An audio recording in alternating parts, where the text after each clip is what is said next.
Hello, and welcome to MrEventide. Let your body settle into wherever you are right now.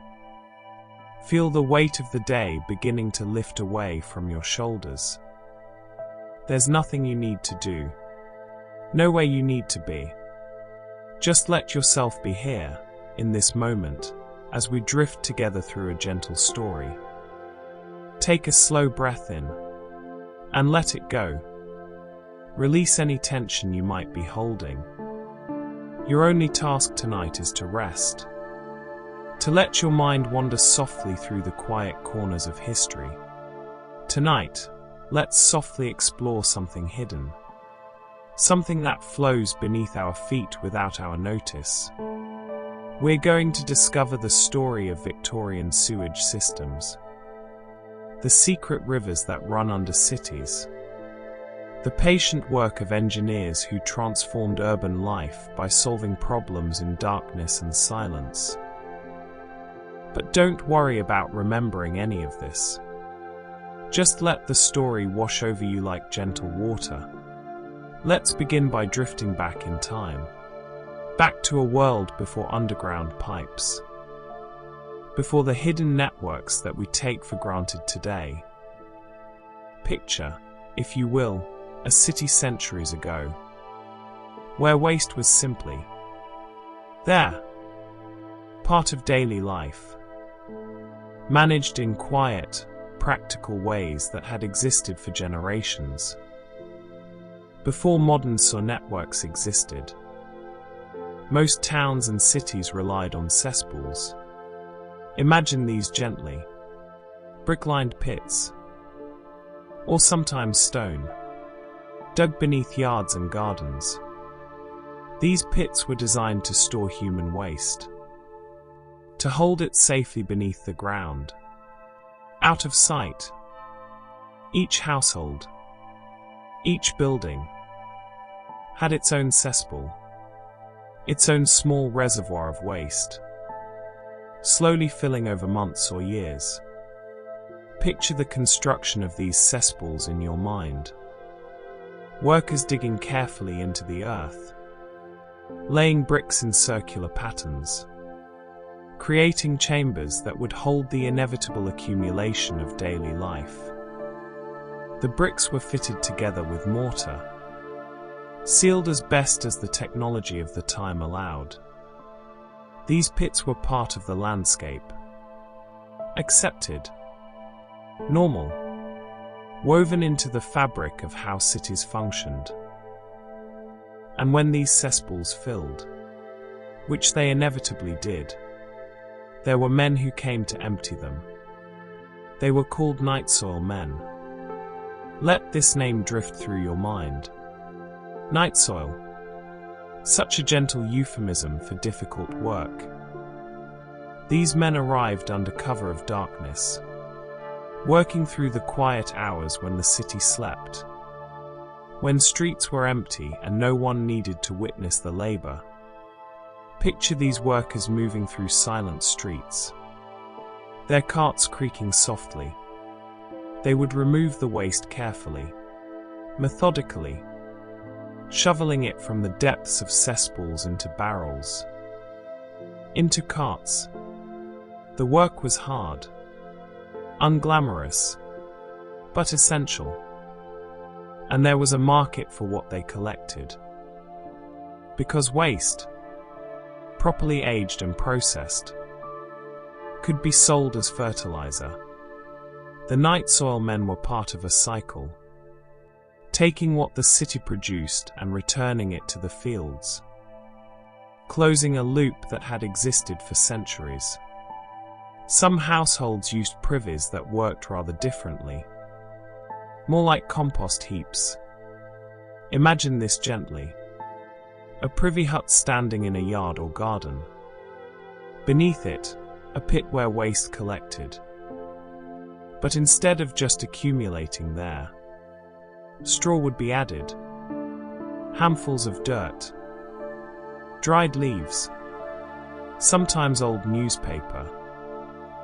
All of these materials helped the waste to rot, to decompose, to transform slowly from something offensive into something that would eventually enrich the soil. There was a patience to this system, a willingness to wait for natural processes to work. The straw absorbed moisture. The dirt added bulk. The leaves and paper provided carbon. And over time, slowly, the mixture would break down, would become something closer to soil than to waste. It required attention, care, a kind of household management that modern life has made us forget. Eventually, inevitably, even with the addition of composting materials, a pit would fill completely. There was no more room, no more capacity. And when this happened, the solution was simple, practical, almost elegant in its straightforwardness. The privy hut itself would be moved, lifted or dismantled and rebuilt over a new pit, while soil was carefully spread over the old waste, covering it, allowing time and earth to complete the decomposition. Picture this scene softly. A family deciding the time had come. Workers digging a new pit. The privy hut moved across the yard. The old location gradually disappearing under layers of soil and grass. In time, in years, the filled pit would become indistinguishable from the surrounding ground. The waste returned fully to the earth. The cycle complete. Now let your mind drift beneath the streets of London, beneath the cobblestones and the daily bustle. There were drains, very old drains, some of them built by the Romans, centuries and centuries ago. These ancient channels still ran beneath the city, threading through the darkness like forgotten rivers. But here's something important to understand, and let this wash over you gently. These Roman drains were designed only for rainwater, for the collection and removal of storm water. They were meant to keep streets from flooding, to channel away the rain that fell so frequently on Britain's grey skies. They were not intended for sewage, not designed to carry human waste. And in fact, there were regulations, official bans, against dumping waste into these drains. The authorities recognized that mixing sewage with the rainwater system would cause problems, would contaminate water supplies, would create health hazards. So the rule was clear. The drains were for rain, not for waste. The two systems were meant to remain separate. But cities were growing.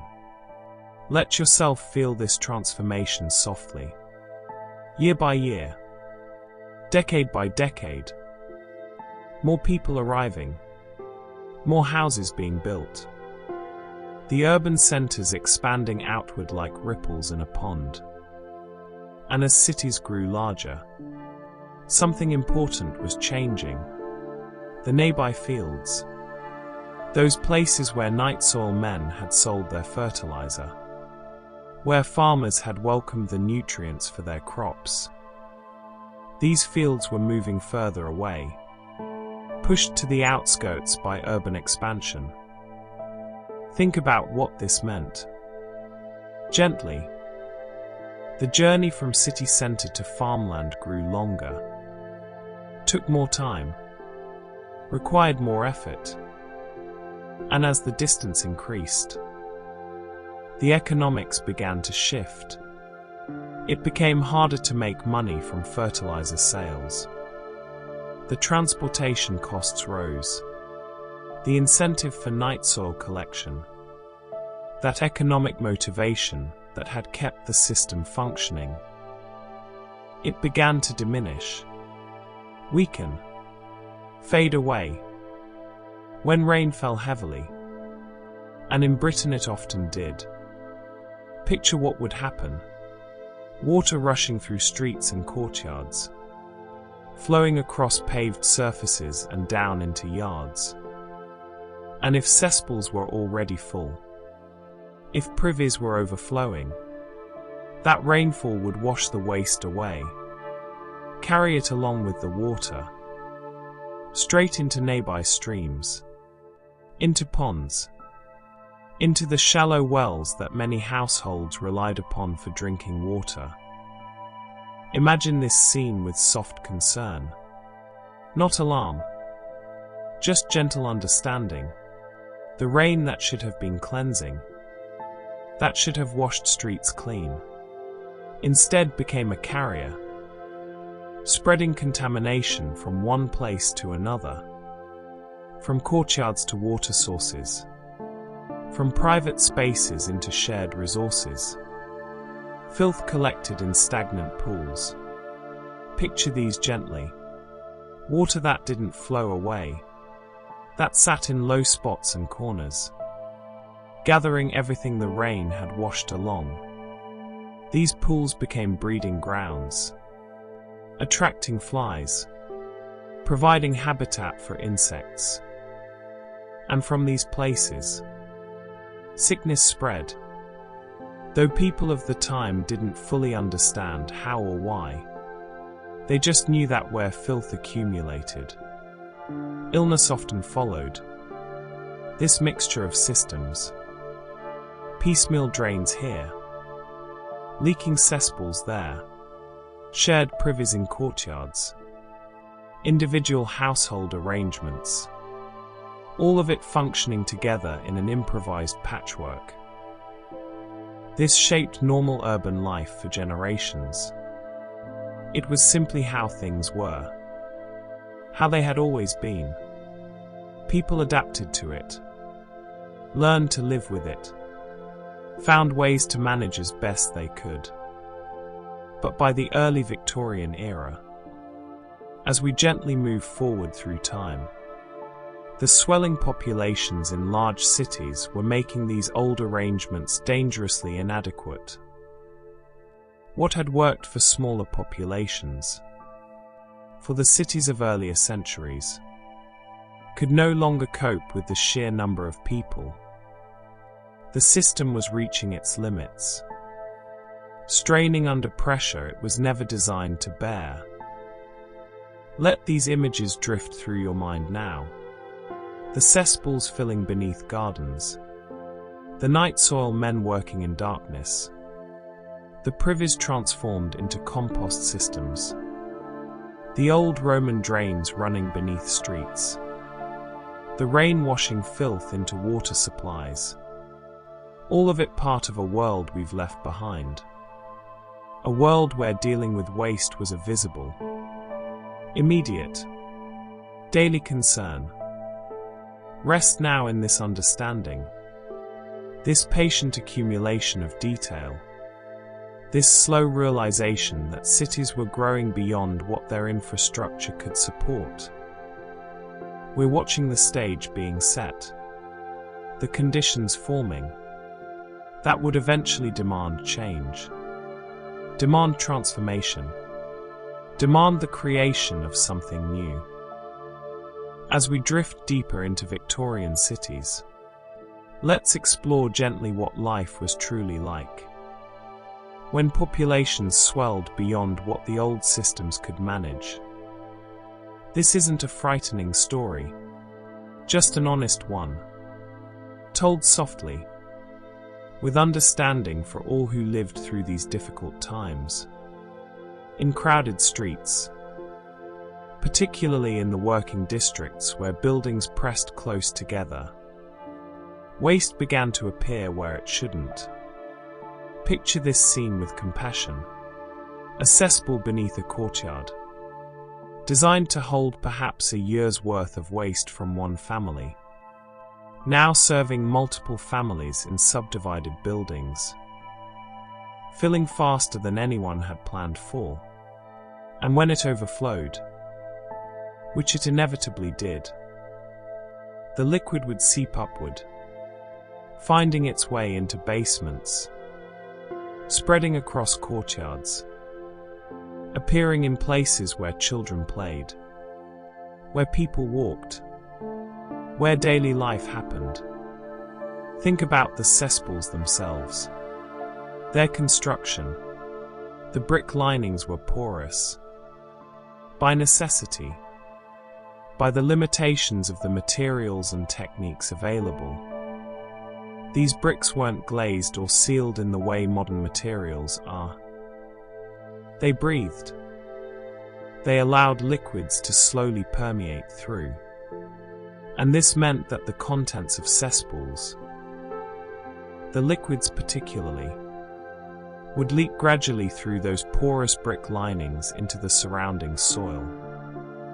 Picture this happening invisibly, beneath the ground, where no one could see, the contamination spreading through earth, moving slowly through dirt and clay, following the paths of least resistance, seeping downward, outward, contaminating the groundwater that flowed through the soil like hidden rivers. Many households, particularly those of modest means, relied on shallow wells for their drinking water. Imagine these wells, not deep boreholes reaching far into the earth, but relatively shallow excavations, tapping into groundwater that sat close to the surface, perhaps just 20 or 30 feet down. Picture a family drawing water from such a well, bucket after bucket, using it for cooking, for drinking, for washing, believing it to be clean, pure. After all, it came from beneath the ground, from what seemed like a protected source.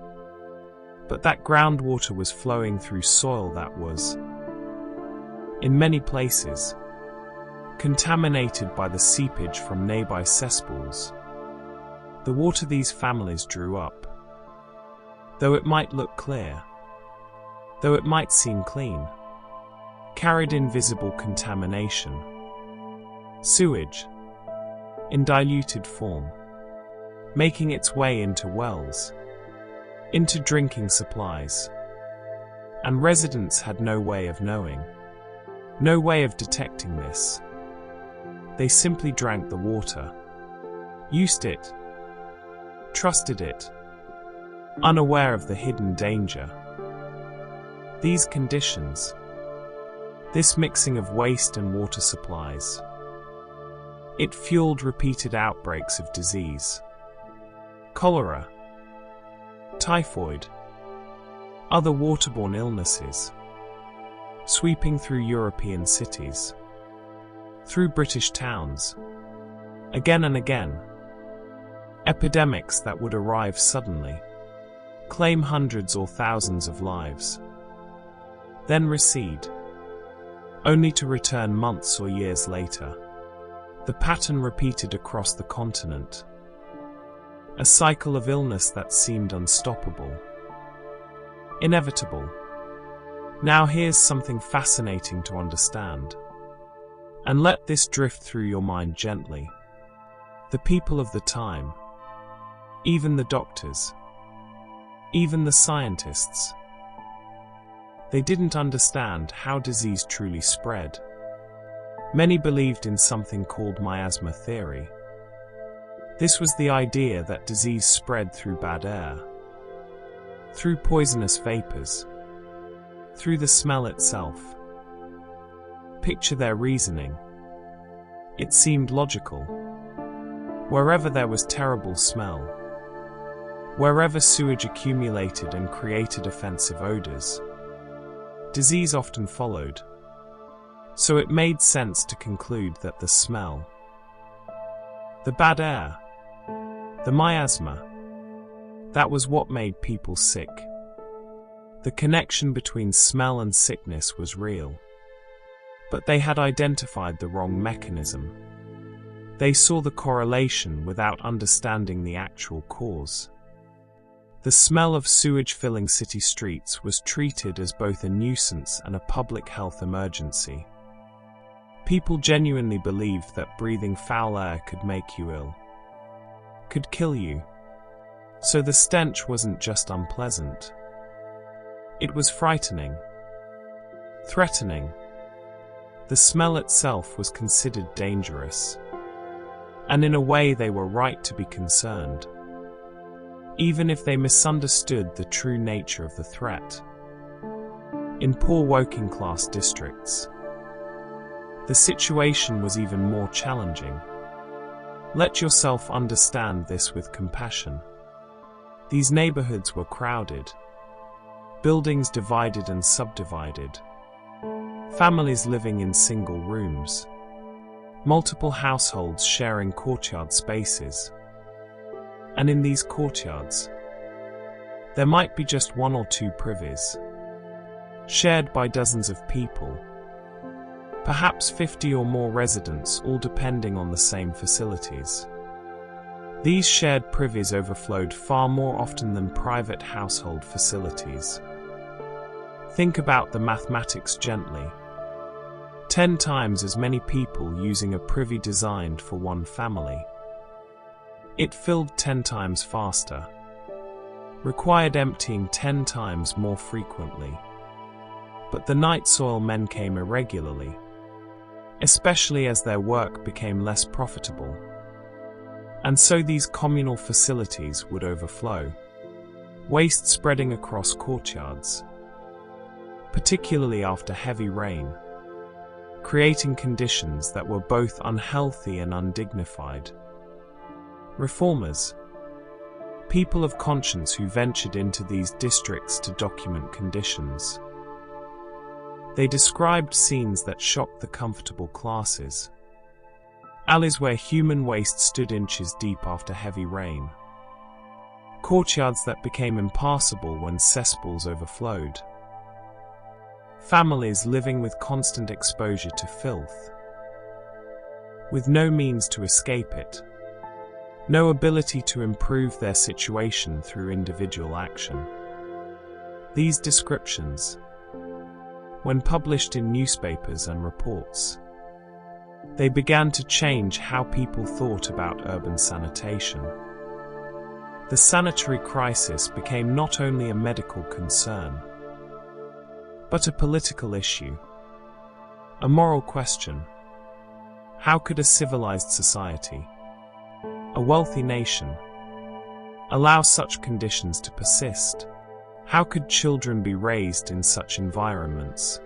What responsibility did the broader community have to address these problems? By mid-century, death rates in polluted districts were forcing a rethink.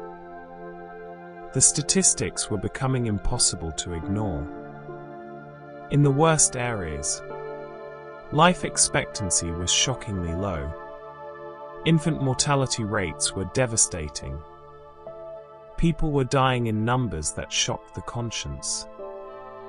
And increasingly, reformers argued that these deaths were preventable, that the conditions causing them could be changed, that society had both the means and the obligation to act. Let yourself sit with this moment in history. This growing awareness, this slow building of pressure for change. The old systems were failing visibly. People were suffering, dying, in ways that seemed unnecessary, preventable. The smell, the disease, the visible filth, all of it was creating a sense that something fundamental had to change. That the way cities managed waste could no longer continue as it had for centuries. This wasn't happening quickly, wasn't a sudden realization, but rather a gradual accumulation of evidence, of pressure, of moral concern. The Victorian era was a time of reform, of people believing that problems could be solved through engineering, through organization, through the application of human ingenuity and effort. And the sanitary crisis was becoming a test of these beliefs. Picture the city at this moment, teetering on the edge of transformation. The old ways clearly inadequate, but the new solutions not yet imagined or implemented. People living daily with conditions we can barely imagine, yet also beginning to believe that change was possible, that the future didn't have to look like the past. Let these images rest in your mind. The overflowing cesspools, the contaminated wells, the crowded districts, the spreading disease, the growing conviction that something must be done, all of it building, accumulating, creating the pressure that would eventually force action, force change, force the creation of something entirely new. Rest now in this understanding, this patient observation of a problem growing too large to ignore. We're watching the stage being set for transformation, for the moment when inaction becomes impossible, when the cost of doing nothing exceeds even the daunting cost of change. Now let's drift to a particular summer, a moment when everything changed, not through statistics or reports, but through something far more immediate, far more impossible to ignore. The summer when London could no longer hold its breath. In the summer of 1858, heat settled over London. Imagine this gently. Day after day of unusual warmth. The sun beating down on stone streets and brick buildings. The temperature rising. And as the heat intensified, so did something else. A stench. An odor so overwhelming it would force action where years of debate had failed. This became known, memorably, powerfully, as the Great Stink. Picture the River Thames at this time, that great waterway flowing through the heart of London. In normal times it served as the city's liquid highway. Boats and barges moving goods, ferries carrying passengers. The river was central to London's life. But it had also become, increasingly, London's sore. Waste flowed into it from countless pipes and outlets. The river received what the city produced, carrying it downstream, or trying to. But in that hot summer, with water levels low and temperatures high, the Thames transformed into something else entirely. In places along the riverbank, sewage lay 6 feet deep. 6 feet. Picture this softly. A depth taller than most people. Waste accumulated along the edges. In the shallows, baking in the sun day after day, the heat accelerating decomposition, creating gases, intensifying odors beyond anything the city had experienced before. The Thames, London's great river, had become an open cesspool, steaming in the summer heat. Inside the Houses of Parliament, that grand building sitting right beside the river, members of Parliament tried to conduct their business, tried to debate and legislate as they always had. But the smell, drifting up from the water, seeping through the building, it made normal work impossible. Picture this scene with gentle irony. The most powerful men in Britain, sitting in the seat of empire, overwhelmed by an odor they couldn't escape, couldn't vote away, couldn't ignore. Chemicals were hung over windows, curtains soaked in chloride of lime. Desperate attempts to block the smell, to create some barrier between the chambers and the river outside. But nothing really worked. The stench was too powerful, too pervasive. It seeped through every defense, filled every corridor, made it difficult to think, difficult to breathe. Parliamentary business nearly stopped, ground to a halt. The machinery of government, defeated by the smell of sewage. Newspapers seized upon this. The Times, the Morning Chronicle, other publications. They declared the Thames an open sore. Shocking language for the era. Language designed to horrify readers, to make the invisible visible, to force recognition of what London had become. These articles were read across Britain, discussed in drawing rooms and coffee houses. The capital city's shame was now national news, impossible to ignore or minimize. Years of delay ended abruptly. For decades there had been debate about sewerage. Committees formed, reports written, proposals made, discussions held. But always, the cost seemed too high, the project too vast, the disruption too great. Always there were reasons to wait, to study further, to delay action. But the great stink changed the calculation, changed everything. Politicians who had resisted spending, who had argued for caution, who had questioned whether intervention was truly necessary. They couldn't maintain those positions. Not when they personally, physically, couldn't bear to sit in Parliament. Not when the smell made normal life impossible. Suddenly the abstract discussions about public health became concrete. Immediate. Unavoidable. Emergency legislation was passed. Remarkably quickly for Victorian Parliament, granting sweeping powers and funding to confront the crisis.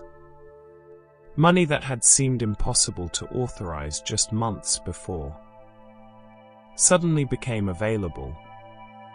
The mechanisms of government, usually so slow, so deliberative, moved with uncharacteristic speed. The great stink had accomplished what reason and statistics could not. Public opinion shifted dramatically. Let this wash over you gently. For years, the sanitary crisis had been seen primarily as a problem for the poor, for working-class districts. Something unfortunate but not urgent for those with means. But the great stink demonstrated that pollution doesn't respect class boundaries, doesn't stay confined to certain neighborhoods. The smell reached everywhere. The wealthy and the poor, the powerful and the powerless, all breathing the same foul air. Even the elites realized they couldn't escape the consequences. They might live in better neighborhoods, might have private cesspools, might avoid the worst congestion, but they couldn't avoid the river, couldn't escape the smell that filled the entire city.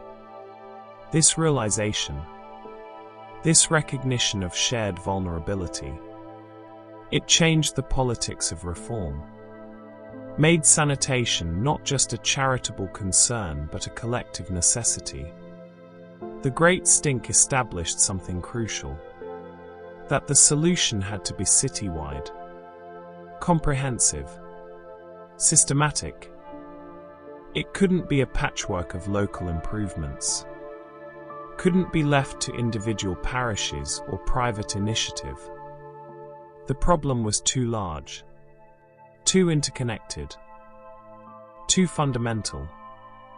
It required a unified vision, a coordinated plan, The kind of massive infrastructure project that only government could undertake.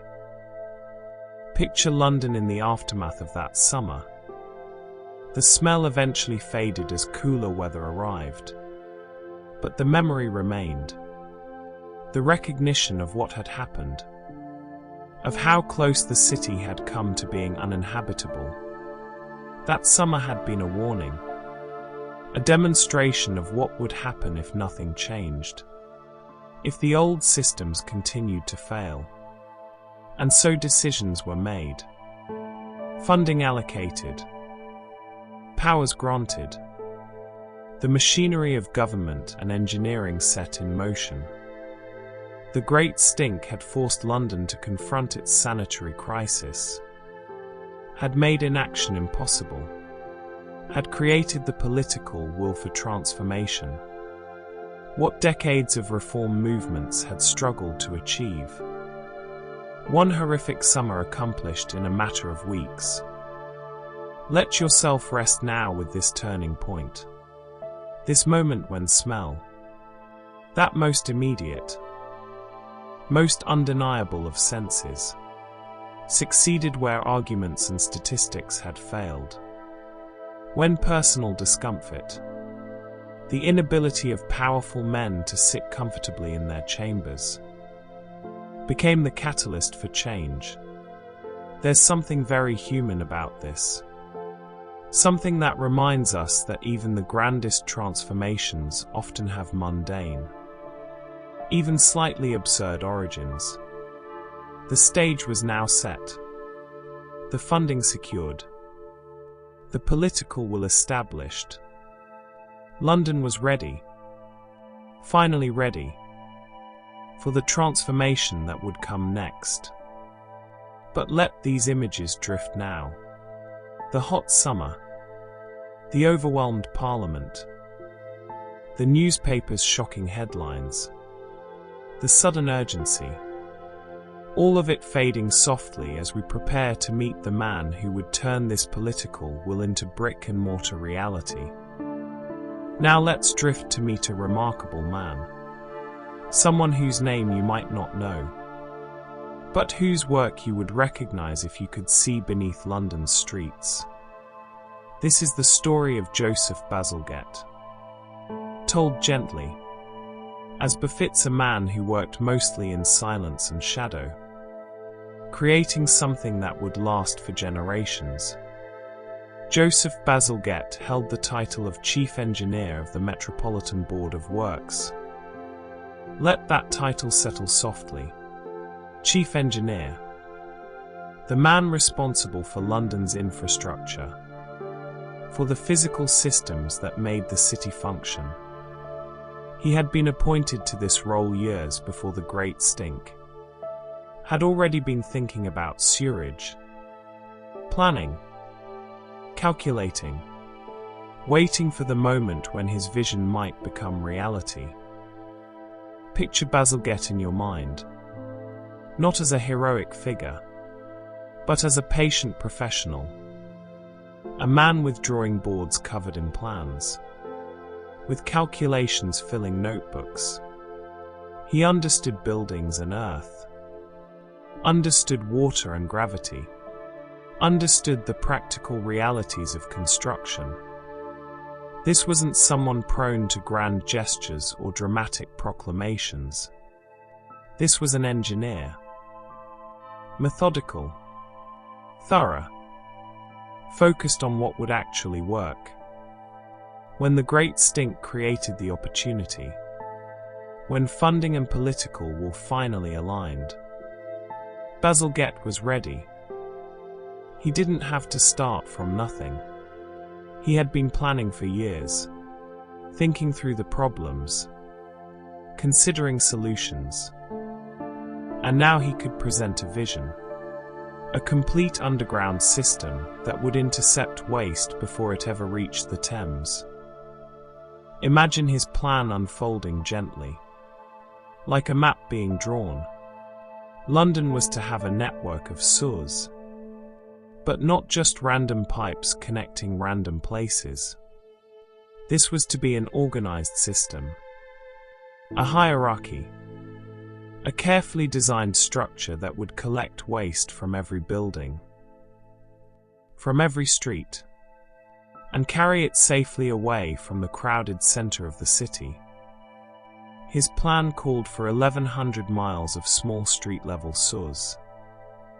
1,100 miles. Let that number drift through your mind without trying to truly comprehend it. Just understand it as vast, extensive, comprehensive. These small sews would run beneath nearly every street, collecting waste from individual buildings, from households and businesses, gathering the daily production of human life.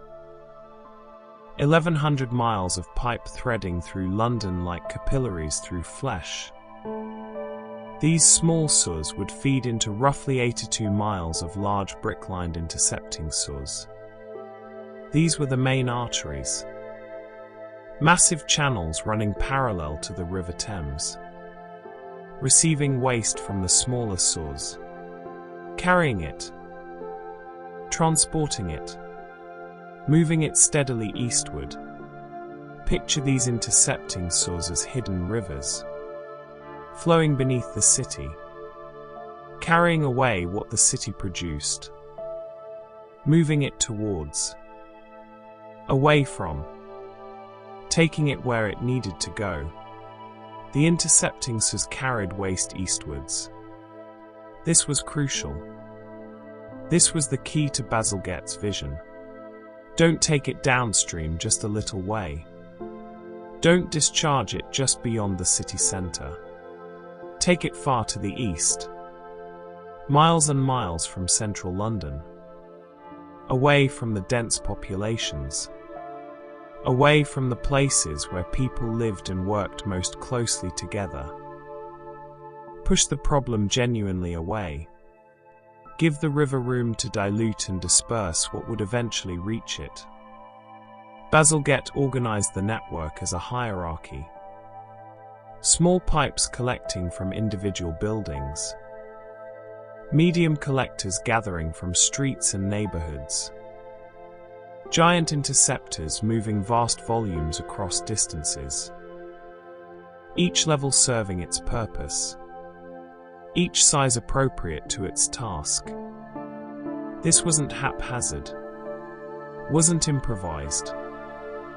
This was engineered, planned, designed to work as a unified system where each part supported the others. Now here's something remarkable about Bazalgette's approach, something that reveals his character and his vision. He deliberately oversized the sews, made them larger than current needs required. Picture him explaining this to skeptical officials, justifying the extra expense, the larger tunnels, the increased cost. He was anticipating population growth, looking decades into the future, building not just for London as it was, but for London as it would become. This decision, this choice to build bigger than necessary, it was controversial at the time.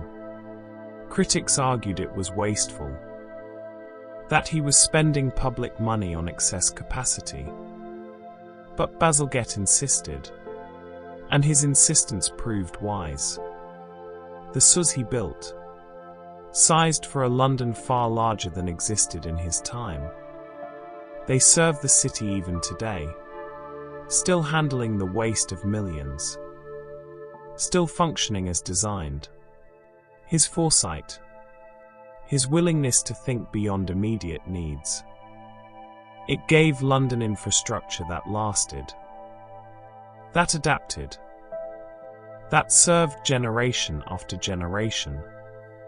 At the far eastern end of the system, where the intercepting sews finally released their burden, sewage would be discharged far downstream, miles east of central London, out where the Thames widened, where it began its transformation from river to estuary.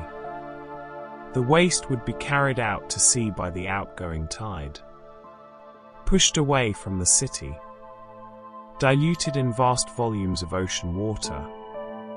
This was the final stage, the point where London's waste left London's responsibility. Bazalgette understood that this was not just drainage, not simply a matter of moving water. This was urban sanitation for the industrial age. This was about creating the infrastructure that would allow cities to grow safely, that would make dense urban living compatible with public health. He was solving not just London's immediate crisis, but demonstrating how modern cities could function, how they could house millions without reverting to medieval conditions.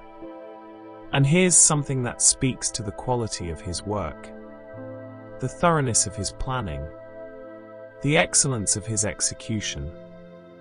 Much of Bazalgette's brickwork still serves London today, more than a century and a half after construction.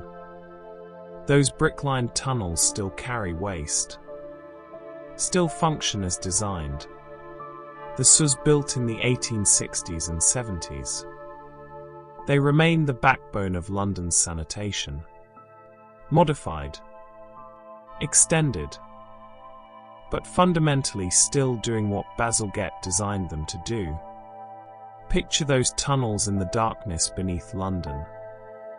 Brick laid upon brick, curved into egg shapes that would allow water to flow efficiently. These weren't temporary solutions, weren't quick fixes. This was infrastructure built to endure, built with craftsmanship, built to outlast their creator and serve generations yet unborn. Bazalgette worked mostly below notice. His achievements were literally underground, hidden from view. When the system worked properly, when waste flowed away unseen, people didn't think about it, didn't notice. That's the fate of the best infrastructure. To be taken for granted, to work so reliably it becomes invisible. But we can pause here, in this quiet moment, to appreciate what he accomplished, to understand that someone thought carefully about these problems, planned methodically, oversaw construction patiently. Someone dedicated years of their life to solving challenges that existed in darkness, to building systems that would never be seen by most people. And because of that patient work, millions of people would live healthier lives, would drink cleaner water, would inhabit a city transformed. Let yourself rest now with Bazalgette's vision. The 1,100 miles of small SUS, the 82 miles of interceptors, the eastward flow, the oversized capacity, the brick-lined tunnels, all of it planned, calculated, designed to work as one unified system, a city beneath the city, a network of hidden rivers, all flowing in the direction of health, of sanitation, of urban transformation. Rest with this image of careful planning, of professional dedication, of vision made concrete, of problems solved through patient engineering. Tomorrow we'll explore how this vision became reality, how London was dug up and remade. But for now, just let these plans drift through your mind. These careful calculations, this patient preparation for the work that was to come. Now let's drift into the work itself. The years of digging and building. The transformation of London from a city with a sewage problem into a city with a sewage solution. This is a story of labor, of patience, of creating something vast beneath the everyday life of the streets above. Construction began soon after the Great Stink, after funding was secured and Bazalgette's plans approved. The work continued through the 1860s. Into the early 1870s. Picture almost 2 decades. Nearly 20 years of continuous construction. Day after day. Season after season. The work of transformation proceeding steadily beneath London's streets. The project officially completed around 1875. Let that timeline wash over you gently. 2 decades. A generation. Children born when construction began were adults when it finished. The work of remaking London's sanitation. It wasn't quick. Wasn't dramatic. It was patient. Methodical. The slow accumulation of progress measured in yards of tunnel. In miles of pipe. In tons of brick laid in the darkness beneath the city. Deep excavations under busy streets were dug mostly by hand. Think about this softly. No modern machinery. No tunnel boring machines. No hydraulic excavators. Just men with shovels. With pickaxes. Working in narrow trenches. In deep holes. Removing earth one shovelful at a time.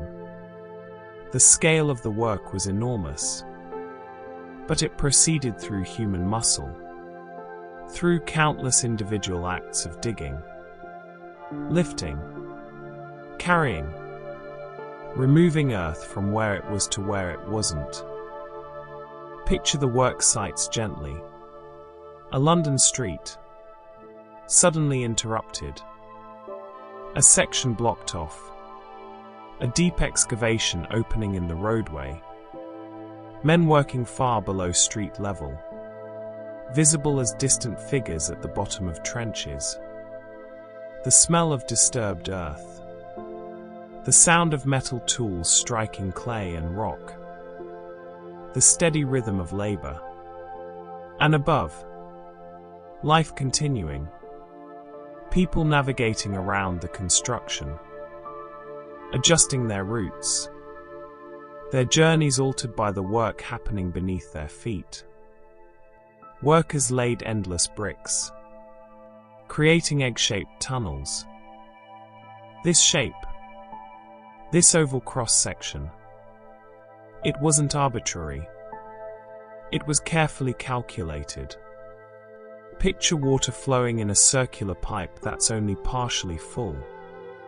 It spreads out, flows slowly in a thin layer, but in an egg-shaped tunnel.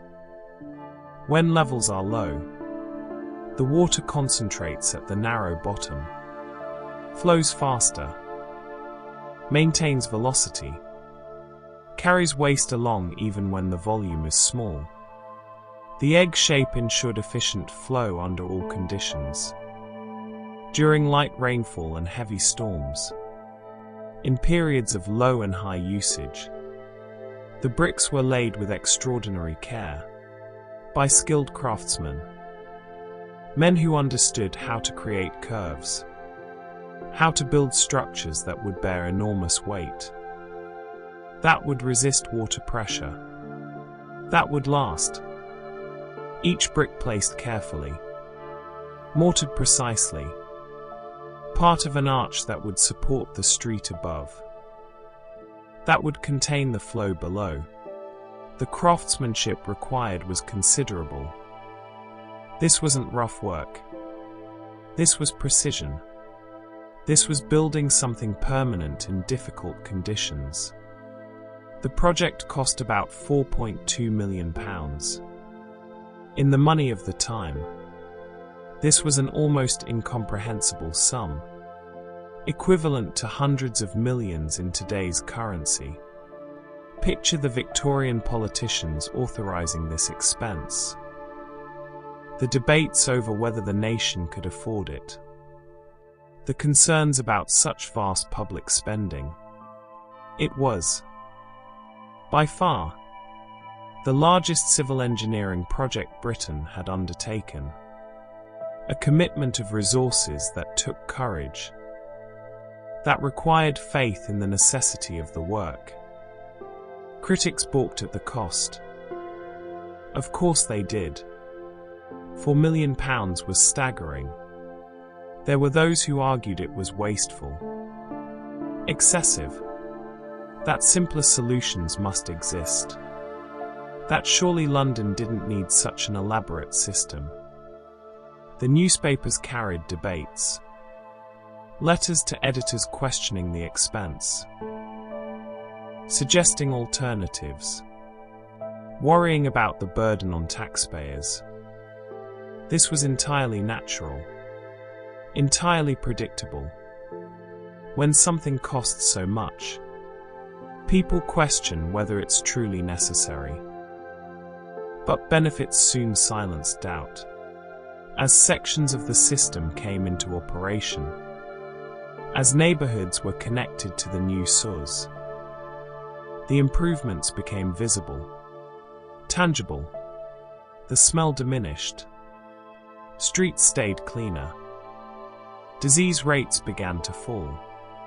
Most dramatically, cholera, which had ravaged London repeatedly. Its outbreaks became less frequent, less severe. The connection between improved sanitation and public health, though still not fully understood in terms of germ theory, became undeniable in practice. The critics who had questioned the expense, they grew quieter. The evidence of improvement, of transformation, it was too obvious to dispute. £4 million had seemed extravagant, but set against the prevention of epidemics, against the improvement in daily life, against the lives saved, the investment revealed itself as not just justified but perhaps the best money Victorian Britain had ever spent. The engineering challenges were immense.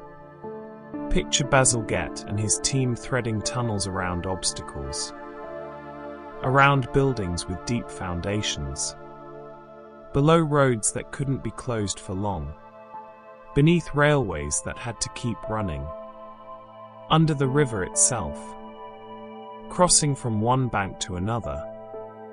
Each obstacle required careful planning, precise execution, sometimes innovative solutions to problems no one had encountered before. Some tunnels had to pass under the Thames. Think about this gently. Boring tunnels beneath a river, working below the water table, in conditions where any breach, any mistake, could flood the works and drown the men working there. These were among the most dangerous parts of the project, requiring caution, requiring skill, requiring courage from the workers who descended into partially completed tunnels knowing the river flowed above them. Accidents happened. Of course they did. Working in deep excavations, in confined spaces, with heavy materials. Accidents were inevitable. Men were injured. Some were killed.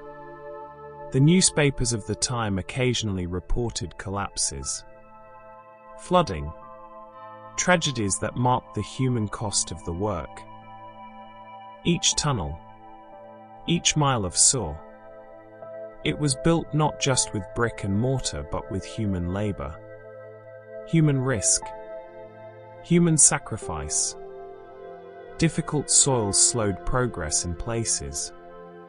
London's geology varied. In some areas the clay was stable, easy to work with. In others, sand and gravel made excavations prone to collapse. Required shoring, required extra care and time.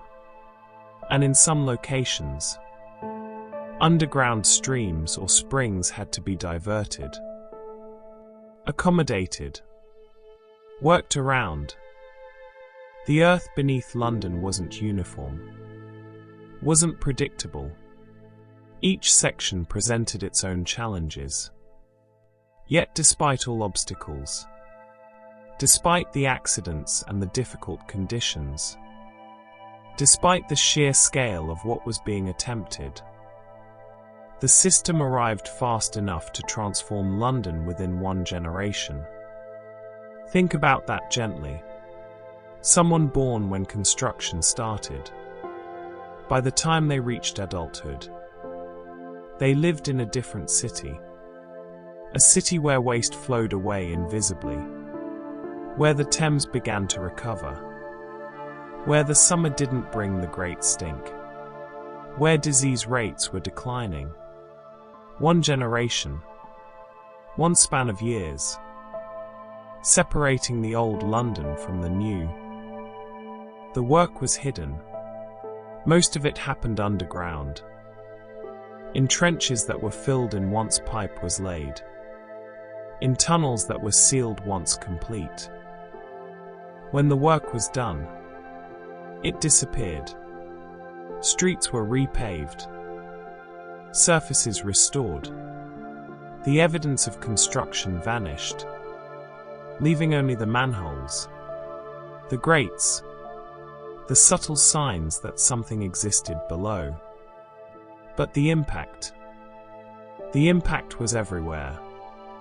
For the first time, waste moved predictably beneath the city instead of bubbling into its streets. Picture this transformation, this fundamental change in how the city functioned.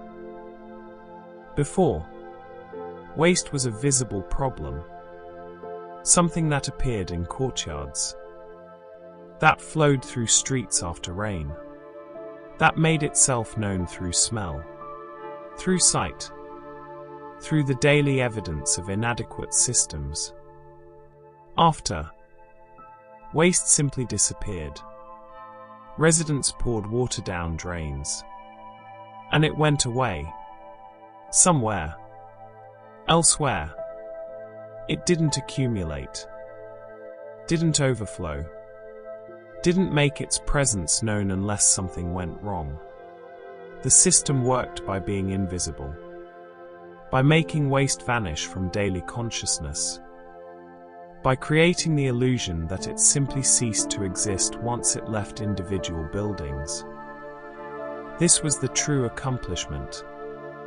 Not just building tunnels, not just laying pipes, but changing the fundamental relationship between city and sanitation, making waste a solved problem rather than a daily struggle, creating infrastructure so reliable it could be forgotten, so comprehensive it could be taken for granted.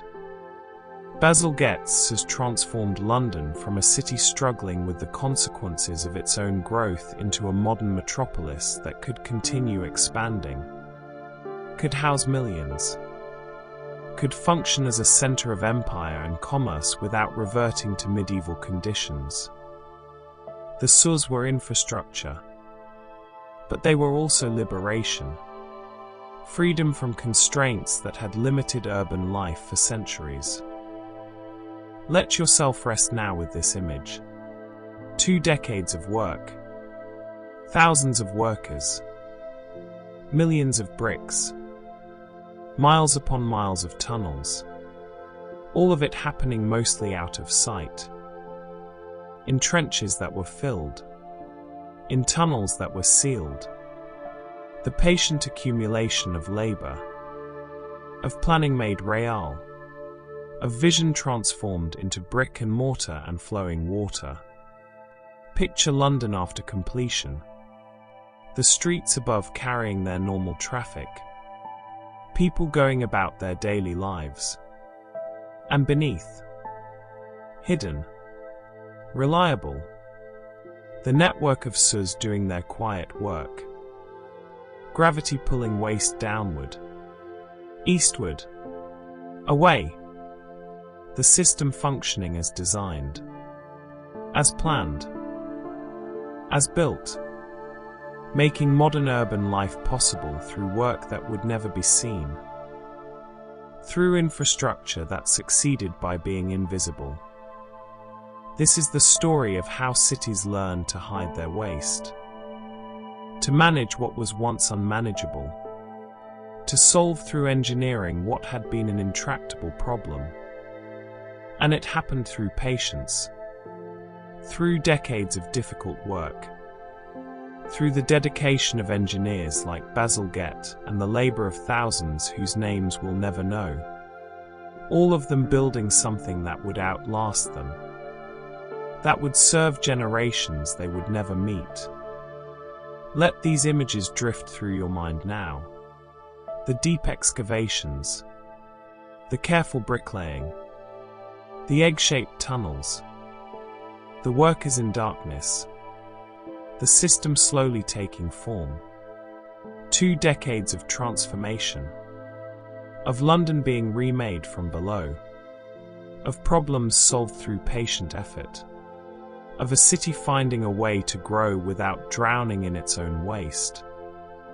Rest now with this accomplishment, this patient work, this transformation achieved not through drama but through steady progress, through showing up day after day, year after year, until the work was done, until the system was complete, until London had been given the gift of invisible infrastructure, of problems solved so thoroughly they could be forgotten.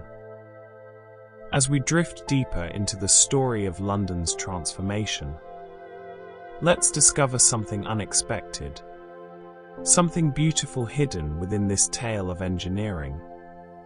Because the Victorian age understood that even the machinery of sanitation, even the tools that dealt with waste, these too could be made magnificent. Let's explore this gently, this marriage of function and beauty. Bazalgette's network, for all its careful planning, faced a challenge that gravity alone couldn't solve. Picture London's geography softly. The intercepting Suez carried waste eastward, following the gentle slope of the land.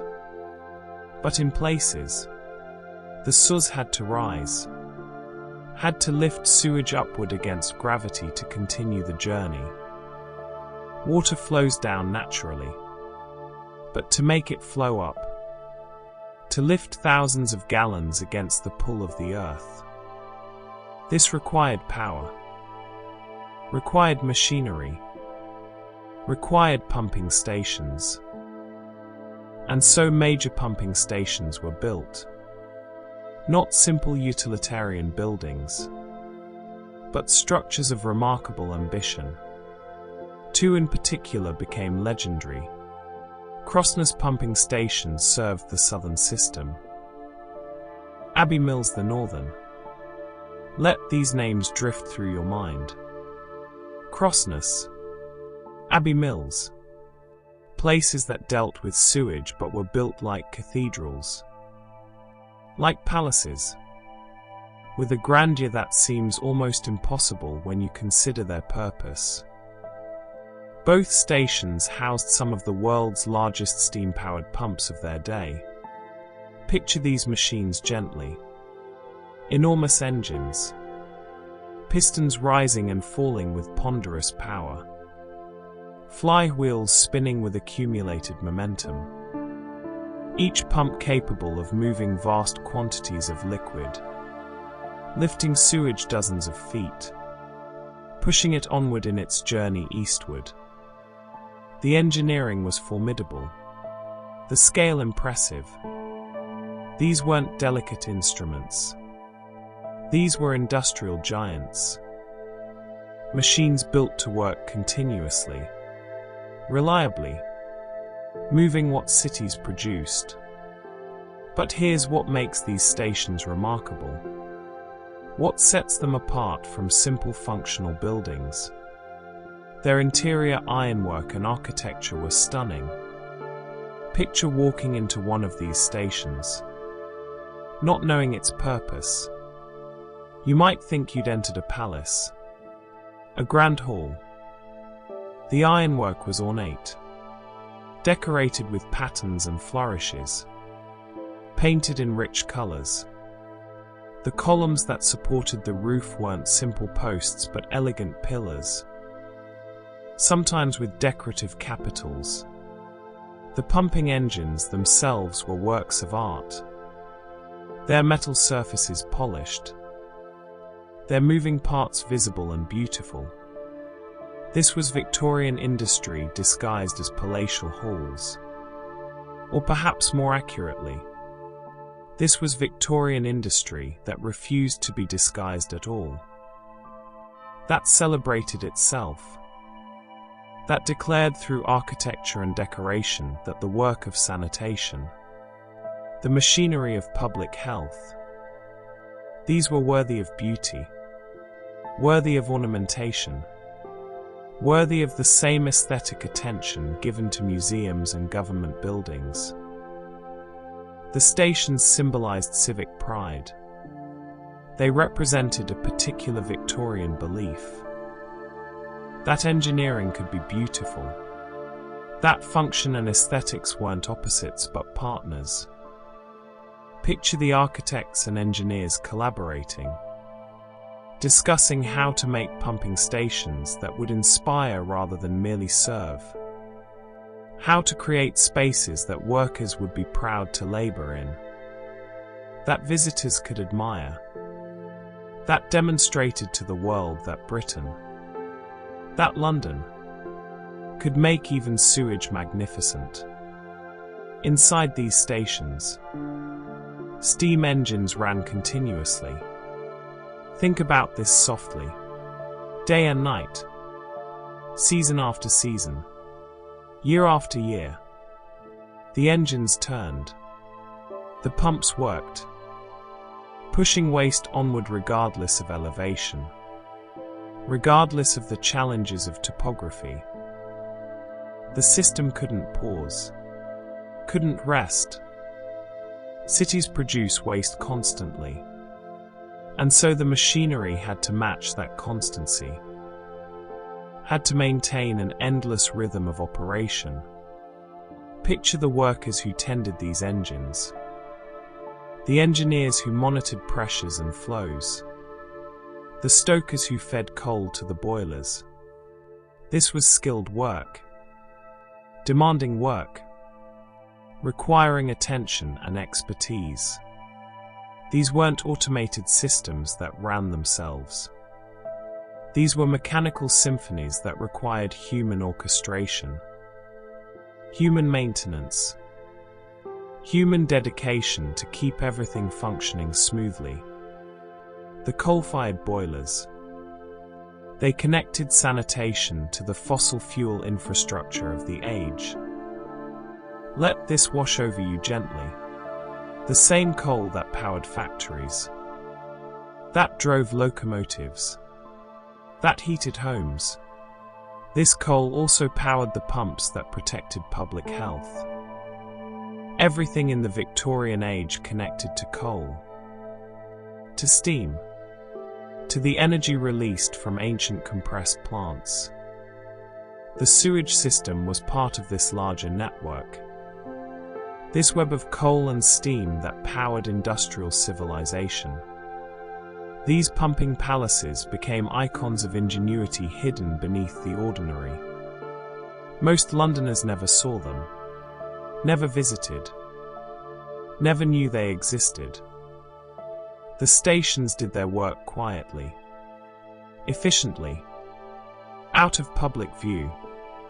But for those who did see them, for engineers and officials and the occasional curious visitor, these buildings were revelations, proof that even the infrastructure of waste disposal could inspire, could demonstrate excellence, could make visible the values of an age. Today, portions of these stations are preserved as heritage museums. Crossness has been lovingly restored, its engines polished, Its ironwork returned to Victorian splendor. Visitors can now walk through spaces that once hummed with constant mechanical activity. Can see the ornate decorations, the painted ironwork, the enormous engines. Frozen now, silent, but still impressive, still beautiful, still testament to a particular vision of what public infrastructure could be. Abbey Mills too stands as an architectural monument. Though its original beam engines have been replaced by modern electric pumps, the building remains. Its exterior a striking example of Victorian industrial architecture, sometimes called the Cathedral of Sewage, a name that captures the paradox perfectly. How can sewage have a cathedral? How can waste management inspire religious metaphors? And yet, when you see the building, when you understand what it represents, the name seems fitting. These stations stand as monuments to pipes, to steam, to ambition. They represent a moment when society believed that even its least pleasant necessities deserved architectural distinction. When engineers and architects collaborated to create beauty alongside function. When public works were seen as opportunities for civic expression rather than embarrassments to be hidden away. Let yourself rest with this image. These grand buildings, their ornate interiors, their powerful engines, all dedicated to the movement of sewage. Think about the confidence this required, the civic pride, the belief that one's society, one's city, one's era, these were worth celebrating even in the tools used to manage waste. There's something admirable about this.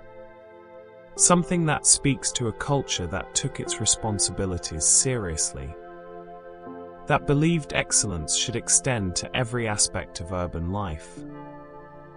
Picture one of these stations in operation. In its prime, steam hissing, engines turning with rhythmic precision, the smell of coal smoke mixing with the inevitable odors of the sewage being pumped. Workers moving through the space with practiced efficiency, checking gauges, adjusting valves, maintaining the machinery that kept the city healthy.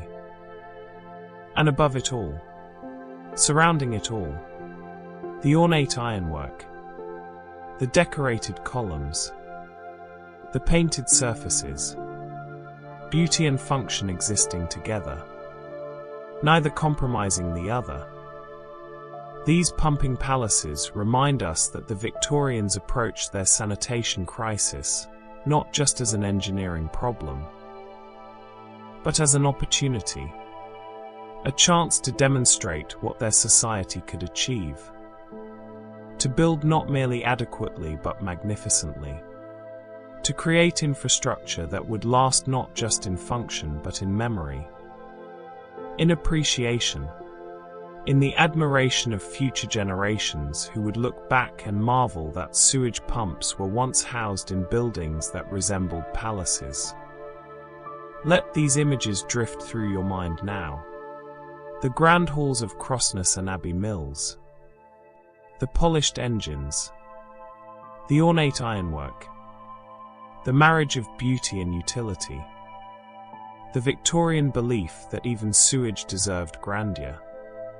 Rest with this unexpected loveliness, this reminder that infrastructure can inspire, that the solutions to unpleasant problems need not themselves be unpleasant, that engineering and art can combine to create something memorable. Rest now with the gentle rhythm of those engines, turning, pumping, lifting sewage upward in its journey. Day after day, year after year, hidden from most, but magnificent for those who saw. Beautiful machines doing unglamorous work. Palatial halls serving practical needs. The Victorians building cathedrals for sewage. And in doing so, revealing something profound about their values. Their ambitions. Their vision of what a civilized society could be. Now let's drift to the surface. To where underground infrastructure became visible civic space. Where sanitation and city planning merged into something elegant. This is the story of how hidings has reshaped London itself. Let's explore this transformation gently, seeing how what happened below changed what appeared above. Bazalgette understood something profound. Something that elevated him beyond mere engineering. He saw that the sewage crisis wasn't just about pipes and pumps. It was an opportunity. A chance to combine sanitation with urban redesign. To solve multiple problems simultaneously. To create something that served several purposes at once. This was thinking on a grand scale. Seeing connections. Imagining how one project could accomplish many goals. Picture the Thames in central London before this transformation. The river's edge was irregular, untidy. In some places the bank was steep. In others it sprawled into mudflats at low tide. Buildings pressed close to the water's edge. The relationship between city and river was organic. Unplanned. The accumulated result of centuries of piecemeal development. Functional perhaps, but chaotic. Without order or elegance. Bazalgette proposed something ambitious. The Victoria and Albert embankments. Picture these structures gently. Massive walls built along the river's edge. Holding back the Thames, creating new land where there had been water and mudflat.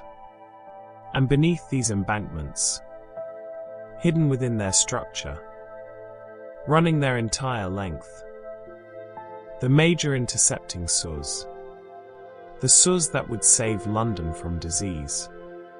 They would be buried beneath new public spaces, beneath roads and walkways. Invisible but essential. These embankments reclaimed land from the river. Let yourself picture this transformation.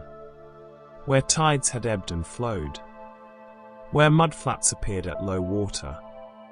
Solid ground emerged. New acres added to London.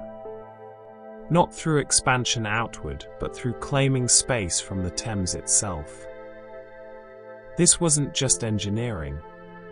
This was reshaping geography, redrawing the boundary between land and water, making the city physically larger through sheer determination and construction. The embankments reshaped the riverbank, created new roads and promenades. Imagine walking along the Victoria embankment on a pleasant evening. A broad walkway beside the Thames. Trees planted at intervals. Benches for rest. Gas lamps providing light as dusk falls. A civilized space for leisure. For strolling. For simply being beside the river. And beneath your feet. Invisible. The saw carrying away the city's waste. Function hidden. Beauty displayed. The Victorian achievement in microcosm. But Bazalgette didn't stop with saws. Engineers hid gas pipes and water pipes inside the embankments as well. This was multi-use infrastructure. Think about the efficiency of this. The elegance.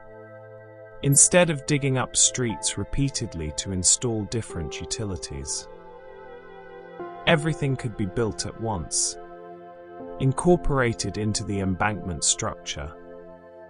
gas to light the city, water to supply it, sews to cleanse it, all running parallel, all hidden, all accessible for maintenance through the same underground spaces. The embankments also narrowed the Thames. This might seem counterintuitive, making the river smaller, but picture the benefits gently. A narrower river flows faster, carries sediment rather than depositing it. The embankments stabilized the Thames, gave it defined banks, improved navigation for the boats and barges that moved goods through London. And the narrower channel helped with flood resistance, gave the river less room to spread when waters rose, concentrated its flow in ways that made it more predictable, more manageable. Above these practical functions, sanitation remained hidden below whilst civic space flourished above. This was the genius of the design. Visitors to London saw beautiful embankments, elegant walkways. They had no idea they were walking above sewers. The ugly necessity was buried. The pleasant surface was all that most people experienced. The city could present itself as orderly, beautiful, modern, whilst the machinery of that modernity remained tactfully out of sight. Offensive riverfront sites disappeared from central London. Before the embankments, the Thames edge had been cluttered with wharves, jetties, steps leading to the water. Some areas beautiful but many utilitarian, industrial, rough. The embankments smoothed all of this, created a consistent, elegant face for the river through the heart of the city. Old disorder was replaced with Victorian order, organic messiness with planned dignity. Parliament sat close to the system it had authorised. Picture this with gentle irony. The very building where the Great Stink had forced action, where politicians had been unable to work due to the smell. This building now sat beside an embankment that housed the solution. The Thames outside Parliament was controlled, channeled, its edges made solid and permanent. And beneath that solid ground, the intercepting saw carried waste safely away. The politicians could look out their windows and see their investment, or at least see the visible part of it, the elegant surface that hid the functional depths. London's geography subtly shifted. This wasn't dramatic, wasn't sudden, but it was real. Land was reclaimed, acres added to the city. The river was disciplined, given fixed banks, made to flow where the city wanted rather than where nature dictated. The relationship between city and river fundamentally changed, became more controlled, more managed, more suited to the needs of a modern metropolis. Other cities watched, learned, copied the model. Picture municipal engineers from Paris, from New York, from cities across Europe and America. They visited London, studied the embankments, saw how infrastructure below could support beauty above, how multiple utilities could be combined, how rivers could be managed and cities expanded through ambitious construction. The London embankments became a template, a demonstration of what was possible, an inspiration for urban transformation worldwide. The model spread. Infrastructure below, beauty above. This became a principle of modern city planning. The idea that utilities should be hidden, That streets should be pleasant spaces rather than industrial wastelands. That cities could be both functional and beautiful. These weren't new ideas, but the embankments demonstrated them at scale, proved they were practical, showed they could be achieved even in an ancient city with complex existing infrastructure. Let yourself rest with this vision of transformation. The Thames tamed and channeled. New land created where water had been. Roads and walkways where mudflats had sprawled. Trees and benches and gas lamps.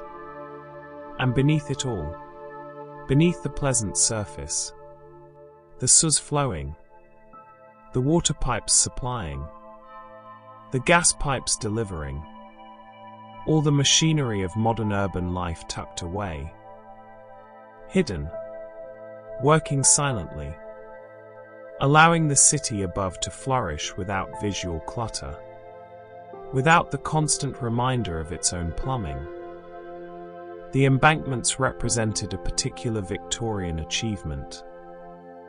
The ability to think large, to see opportunities where others saw only problems, to combine multiple functions into single projects.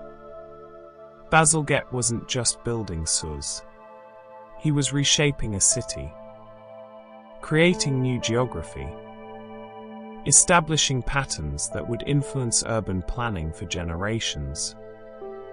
And he was doing it all by solving a sewage crisis, by responding to the great stink with vision that extended far beyond merely fixing drains. Picture walking the Victoria Embankment today. It's still there, still functioning. Trees still line the walkway. The Thames still flows beside it. Perhaps narrower than it once was. Certainly more controlled.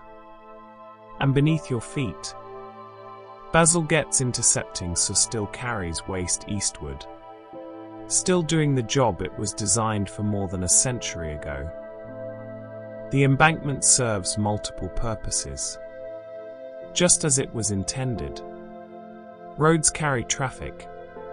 Walkways provide leisure. Utilities run hidden. And the river, disciplined by Victorian engineering, flows within its assigned boundaries. This is infrastructure as city building. This is the transformation of necessity into opportunity. This is how the Victorians turned a crisis about sewage into a project that reshaped London's geography. That added land to the city. That created beautiful public spaces whilst hiding essential but unglamorous utilities. The SUS saved lives. But the embankments did something more. They demonstrated that solving practical problems could also mean creating beauty, improving cities, making urban life more pleasant even whilst addressing its most unpleasant necessities. Let these images drift through your mind now.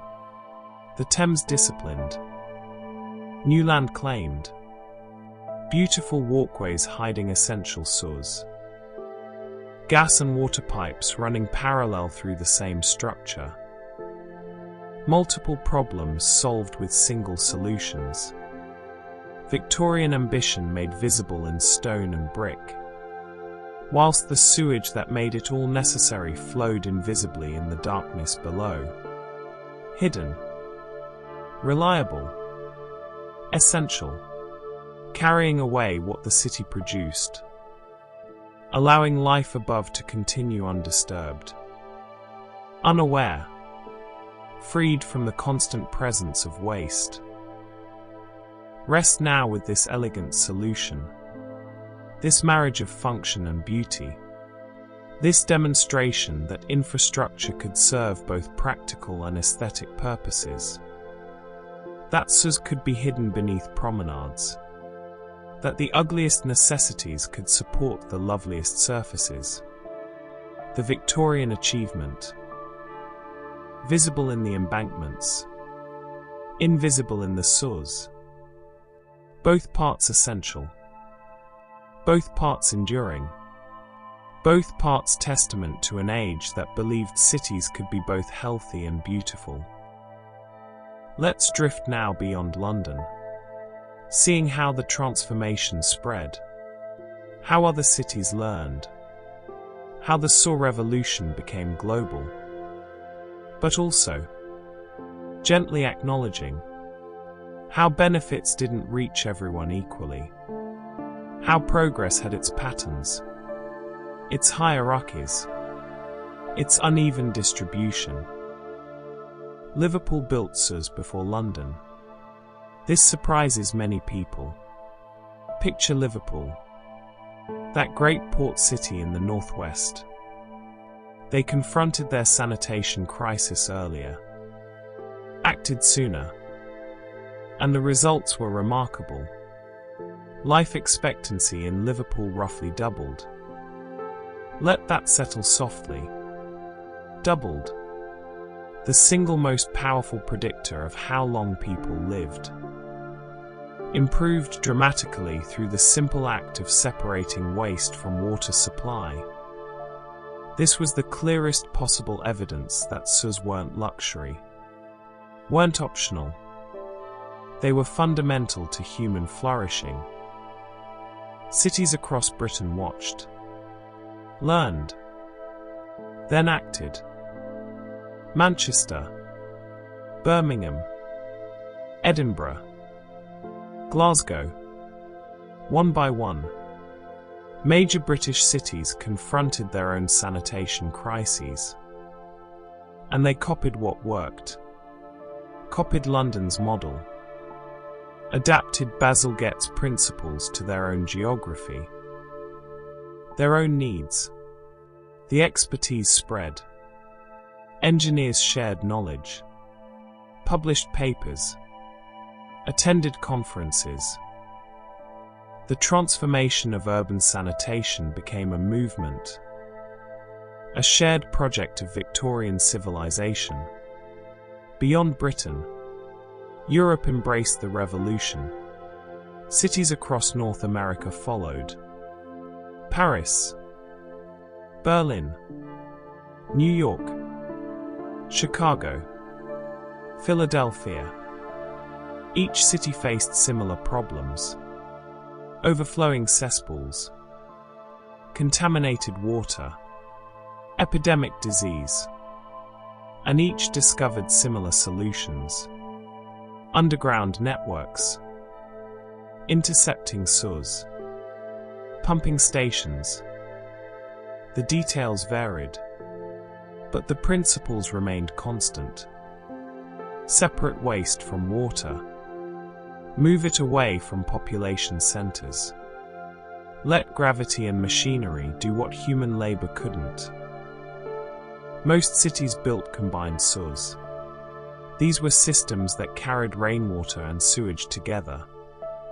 Picture this design choice gently. One pipe system instead of two.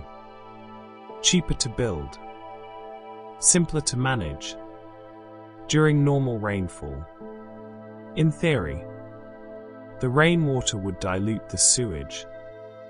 Wash it along. Keep everything flowing. It made economic sense. Seemed practical. And for most of the time, it worked adequately. But there was a flaw. Subtle. Not immediately obvious. Heavy rain forced diluted sewage into rivers. Think about this softly. In normal weather, the SUS could handle their burden. But during storms, when rainfall suddenly increased, when water poured into drains from every street and roof, the system became overwhelmed. There was simply too much liquid. The combined SUS, designed for normal flows, couldn't cope with the sudden surge. When this happened, when SUS filled beyond capacity, the overflow had to go somewhere. And that somewhere was usually the nearest river or stream. Diluted sewage. mixed with rainwater, discharged into waterways. This was less visible than the old system, where waste flowed constantly into rivers. Much less. The water was diluted. The events were intermittent rather than constant. But still, the problem hadn't been entirely solved. Just reduced. Made less frequent. Rendered mostly invisible except during storms. This flaw is still active today. Let that wash over you gently. The combined sewer systems built in the Victorian era. Many still serve cities now. And when heavy rain comes, they still overflow. Still discharge diluted sewage into rivers. It's less common than it once was. Cities have built additional capacity, created storage systems. But the fundamental issue remains. The Victorian solution, elegant and transformative though it was, it wasn't perfect. It reduced a constant crisis to an occasional problem, which was progress, but not complete resolution. Early sewage treatment was minimal. Mostly, waste was simply sent downstream. Think about this with understanding rather than judgment. The Victorians understood that moving waste away from population centres improved health. They'd proven this, seen the evidence. But the idea of treating sewage, of processing it before discharge, of removing contaminants, this understanding came later, developed gradually as knowledge of water chemistry and microbiology advanced. Some cities experimented with sewage farms. Picture this gently. Diluted sewage spread across fields. Allowed to soak into soil. The nutrients feeding crops. The earth naturally filtering contaminants.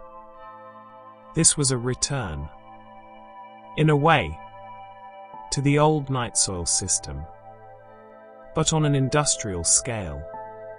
Organized, controlled. Some of these sewage farms were surprisingly successful, but they required vast amounts of land. And as cities grew, finding suitable locations became increasingly difficult. Knowledge spread through journals, through congresses, through engineering networks. Picture gatherings of municipal engineers, sharing experiences, discussing challenges, comparing solutions. The professionalization of public health engineering. The creation of networks of expertise that transcended national boundaries. Engineers in Chicago learning from colleagues in London. Berlin engineers sharing insights with counterparts in Paris. Knowledge flowing between cities, between nations, accelerating improvement, preventing the repetition of mistakes. Sewers became symbols of modernity alongside gas lights and railways. A city that had sewers, that was a modern city. A city that lacked them, that was backward, primitive, not yet civilized. This became a marker, a way of categorizing urban development. The presence or absence of underground sanitation infrastructure indicated a city's place in the hierarchy of progress. Fair or not, accurate or not, this was how sewers were understood. As signs of advancement, of civilization, of entry into the modern world. But here's something important to understand. And let this wash over you with compassion for those affected. Affluent districts connected first. This happened everywhere. In every city, the wealthier neighborhoods, the areas where influential people lived, these received sewer connections earliest, were prioritized in construction plans, benefited first from the improvements.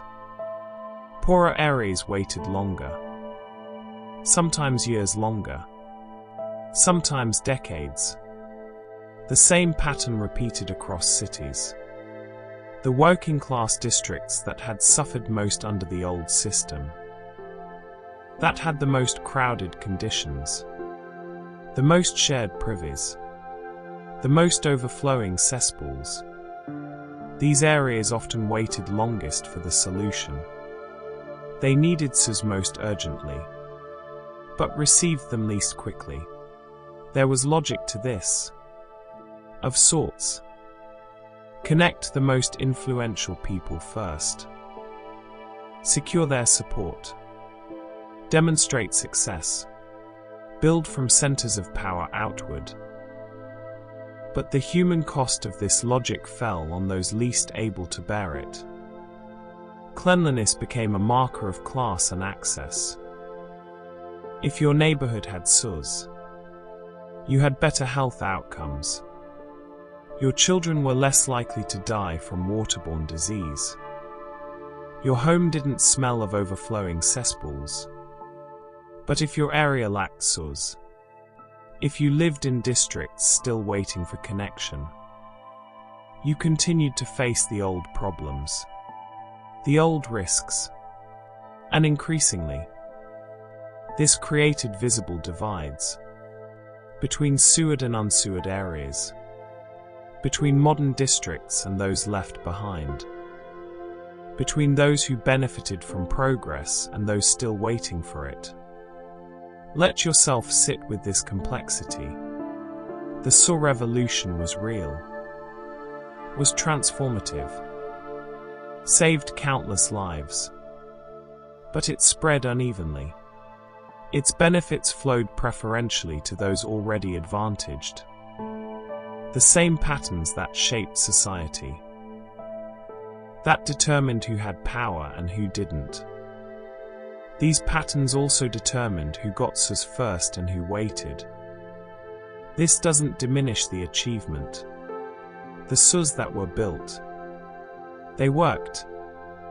They improved health. They transformed cities. But it reminds us that even the most beneficial innovations, even solutions to universal problems, they arrive in our world filtered through existing inequalities, shaped by power structures, distributed according to patterns that favor some over others. Picture two neighborhoods in the same city, one connected to the new sewer system, waste vanishing down drains, no smell, no disease risk, streets clean and dry even after rain. And nearby, perhaps just across a railway line or a main road, another neighborhood still waiting, still using cesspools and shared privies, still facing overflow after storms, still vulnerable to cholera and typhoid. Both parts of the same city, but experiencing very different realities, divided by infrastructure, by access, by the timing of progress. Eventually, over years and decades, the systems expanded, more areas connected, the benefits spread, but that eventually, that delay, it had consequences, measured in suffering, in sickness, in lives. The revolution in sanitation was uneven, was staggered, left some behind whilst others advanced. This is worth remembering, worth acknowledging gently, alongside celebration of what was achieved. Let these thoughts drift through your mind now. The spread of sewers across cities, across continents, the knowledge shared through professional networks, the transformation from symbol of backwardness to mark of modernity, but also the uneven distribution, the preferential access, the way progress flowed first to those who already had advantage, the complex reality of how innovations spread, how benefits distribute, how even solutions to universal problems arrive wrapped in the patterns of existing inequality. Rest now with this understanding, this recognition that progress is rarely simple, rarely pure. The SUS transformed cities, saved lives, made modern urban life possible. All of that is true. And also true. They arrived unevenly, benefited some before others, created new markers of division even as they solved old problems. Both things, held together gently, part of the full story of how Victorian SUS changed the world. Now let's drift towards understanding the full impact, seeing how hidden infrastructure created visible transformation, how pipes beneath streets changed society above. This is the story of revolution through plumbing, of politics shaped by sanitation, of lives saved by engineering few ever saw. After SUS were built, cholera virtually disappeared from cities like London. Let this sink in softly. Cholera, that terrifying disease, that killed rapidly, that struck without warning, that had devastated London repeatedly throughout the mid-19th century. After SUS, it faded, became rare, eventually almost vanished from cities with proper sanitation. The connection was undeniable, the evidence overwhelming. Separate waste from water, and cholera loses its pathway into human bodies. The public health success justified the huge expense. Remember those £4 million? That seemingly impossible sum that critics had questioned, set against the prevention of epidemics, against the lives saved, against the reduction in disease and death. The investment revealed itself as perhaps the best money Victorian Britain had ever spent. The critics who had balked at the cost, they grew quiet. The results spoke louder than any argument. Sanitary reformers saw the success and pushed further. They began arguing that sewage and water systems weren't luxuries, weren't optional improvements, but basic rights. Picture this shift in thinking. This idea that every person, regardless of wealth or status, deserved access to clean water and proper sanitation. This was radical, progressive. It challenged assumptions about what society owed its members, about what governments should provide, about the relationship between individual and community. The construction itself provided benefits beyond sanitation. So construction provided thousands of jobs across many trades. Excavators digging trenches, bricklayers laying pipes, engineers surveying and planning, metal workers creating iron components, carpenters building forms and shoring. All of this employment, these wages flowing into working-class communities. The economic impact extended beyond the completed infrastructure. The building process itself supported families, sustained trades, kept money circulating through the economy. Most citizens never saw the tunnels that altered their lives. This is worth pondering gently. the most transformative infrastructure of the Victorian age. The system that did more to improve health and extend life than almost any other innovation. It was invisible, hidden underground, doing its work in darkness. Most people never thought about SUS, never considered how waste moved through the city. They just lived their lives. Healthier lives. Longer lives. Protected by systems they never saw. Supported by engineering they never appreciated. But the government documented what had been. Thick reports were produced. Volumes and volumes. Documenting the horrors of the old conditions. Picture these reports. Pages filled with descriptions of overflowing cesspools, of contaminated wells, of streets awash with filth, testimony from doctors, from residents, from reformers who had witnessed the suffering. These reports served as record, as warning, as justification for what had been spent, as reminder of what must never be allowed to return.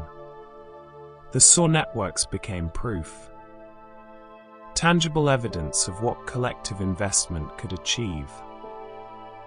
Here was something that individuals couldn't build for themselves, that private enterprise hadn't solved, that required government action, coordinated planning, massive public expenditure. And it worked. The SUS demonstrated that some problems required collective solutions. That public investment could transform lives. That government could do more than just maintain order. It could actively improve the conditions of existence. This became politically significant. The success of the SUS. It bolstered arguments for other public works, for other collective investments. If SUS could be built at public expense and transform health outcomes, why not public parks? Why not libraries? Why not schools? The SUS system became an example, a reference point in debates about the role of government, about what society could achieve through coordinated action. By century's end, a stark contrast existed. Sewered cities, places like London, Manchester, Liverpool, they had become recognizably modern. Their disease rates had dropped. Their streets were cleaner. Life expectancy had improved. But rural areas, villages, small towns, many still relied on pits, on cesspools, on the old methods, the technology that had transformed cities. It hadn't yet reached the countryside. The benefits of modernization. They concentrated in urban centers, leaving rural populations behind. This created a divide. Urban and rural, modern and traditional, connected to sophisticated infrastructure or still relying on centuries-old methods. The gap widened. Cities pulled further ahead, not just economically but in terms of basic health outcomes. The SOAR systems, alongside other urban improvements, made cities healthier than they had ever been. Sometimes healthier than the countryside that had once been considered more wholesome. The unseen infrastructure reshaped both society and expectations. Think about this gently.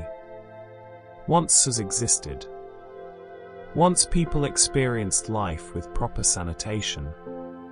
Their expectations changed. What had once been accepted as inevitable? The smell, the disease, the constant presence of waste. This became intolerable. People who had grown up with SUS couldn't imagine living without them. The new baseline became the minimum acceptable standard. This shift in expectations, it drove further improvement. It created pressure for expansion, for connecting more areas, for maintaining and upgrading systems, for ensuring that the infrastructure kept pace with population growth. The revolution created its own momentum. Each improvement made further improvements seem necessary. Each connection made the lack of connection elsewhere more glaring, more unacceptable.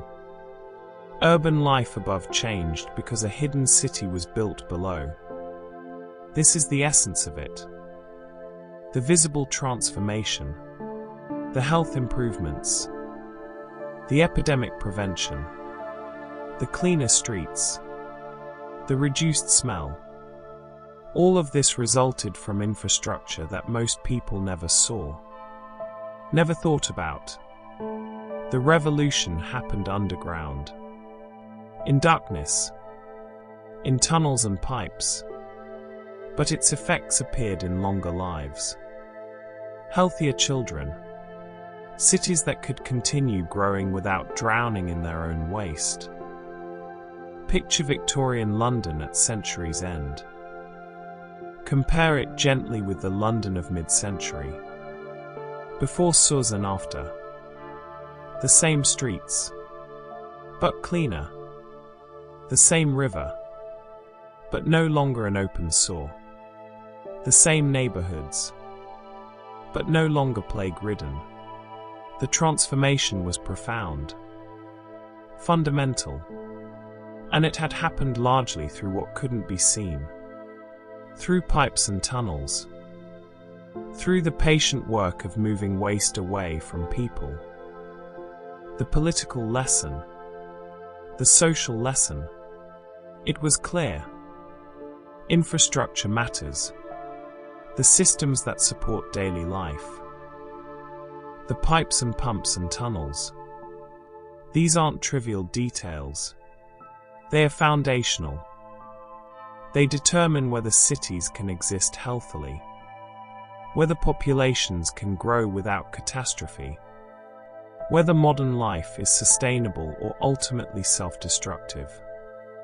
The Victorians proved that societies could choose, could invest, could build the infrastructure needed to support urban flourishing, and the hidden nature of the achievement.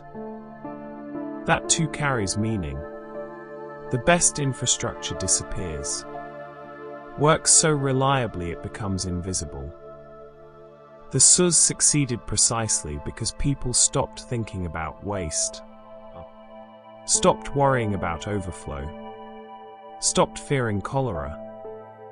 The complete invisibility of the system. That was the measure of its triumph. When everything works perfectly, you don't notice.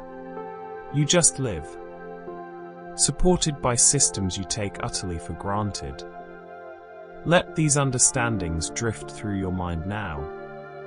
The health transformation, the political vindication, the economic benefits, the changing expectations, the contrast between sewered cities and unsewered countryside, the revolution achieved through hidden infrastructure.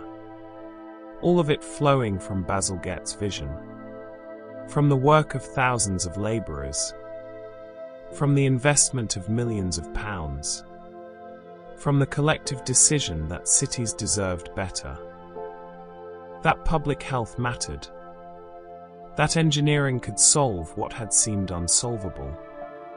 Rest now with this recognition. This understanding that some of the most important changes happen out of sight. The SUS that saved countless lives, the hidden rivers, Victorian sewage systems. As we drift towards the present, towards our own time, let's see what became of those Victorian tunnels. How they serve us still. and how they strain under demands their builders could never have imagined. This is a story of endurance and of limitations, told gently as we approach the end of our journey. Many Victorians still carry waste today. Let this settle softly in your mind. The brick-lined tunnels built in the 1860s and 70s. They are still there, still functioning, still doing the work Bazalgette designed them for. In London, in Manchester, in cities across Britain, Victorian infrastructure continues to serve. More than a century and a half of continuous operation. The quality of the construction, the thoroughness of the planning, it shows in this longevity, in this remarkable persistence.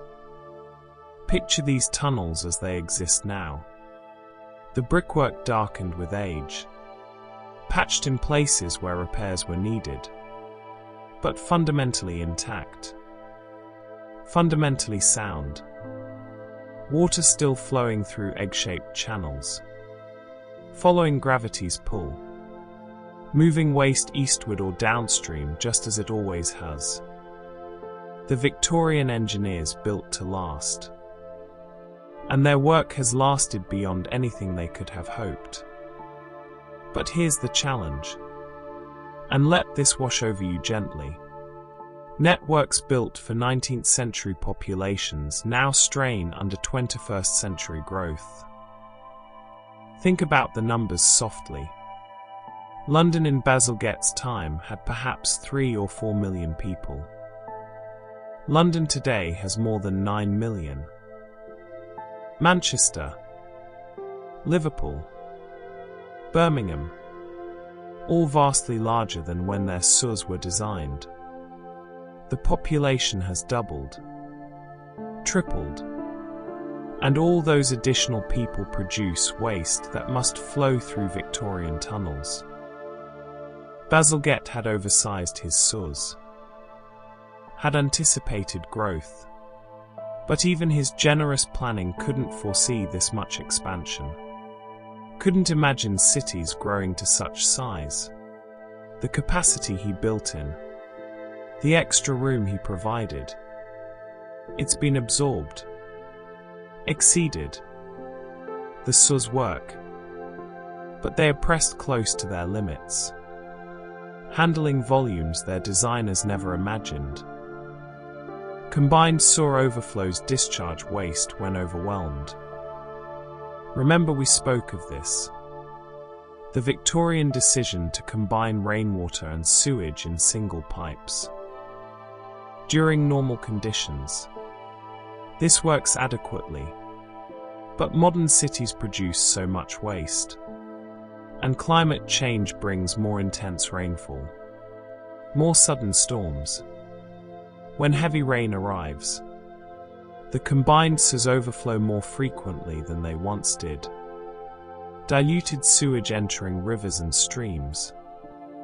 The old compromise, the old flaw, it persists, perhaps even worsens as both population and rainfall intensity increase.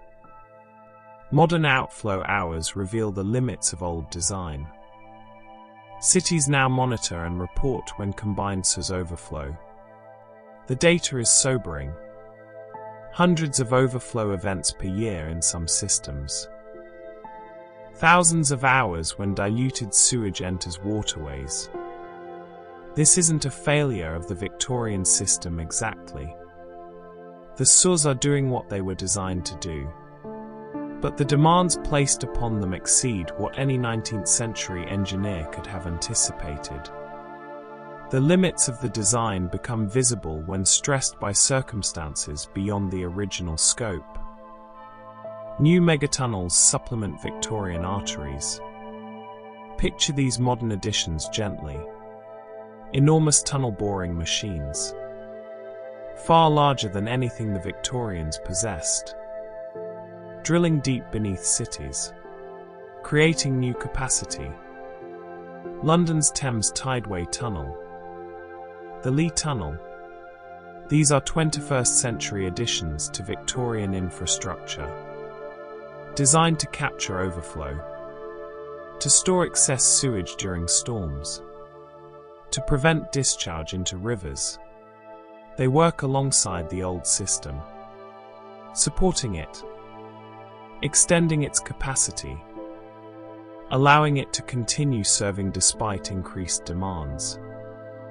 These new tunnels are impressive achievements in their own right, but they are built in recognition that the Victorian system, magnificent though it is, needs help, needs supplementation, can't handle modern demands alone.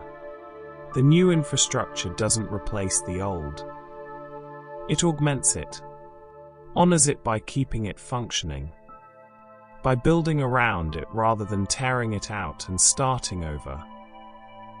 Even with flaws, even strained by modern demands, the Victorian system saved countless lives. This must be remembered, must be honored, whatever limitations we see with hindsight, whatever problems emerge under modern pressure. The fundamental achievement remains. The SUS transformed public health, prevented epidemics, made modern urban life possible. Millions of people lived longer, healthier lives because of tunnels dug in the 19th century. This success isn't diminished by the fact that the system has limits, that it struggles with 21st century demands. Portions of the old system are preserved as heritage sites, as museums. The pumping stations at Crossness and Abbey Mills. We've visited them already in our story, but there are other sites too. Sections of original saw, preserved and open to tours, allowing people to walk through history, to see the Victorian brickwork, to understand the scale of what was built. These aren't just tourist attractions.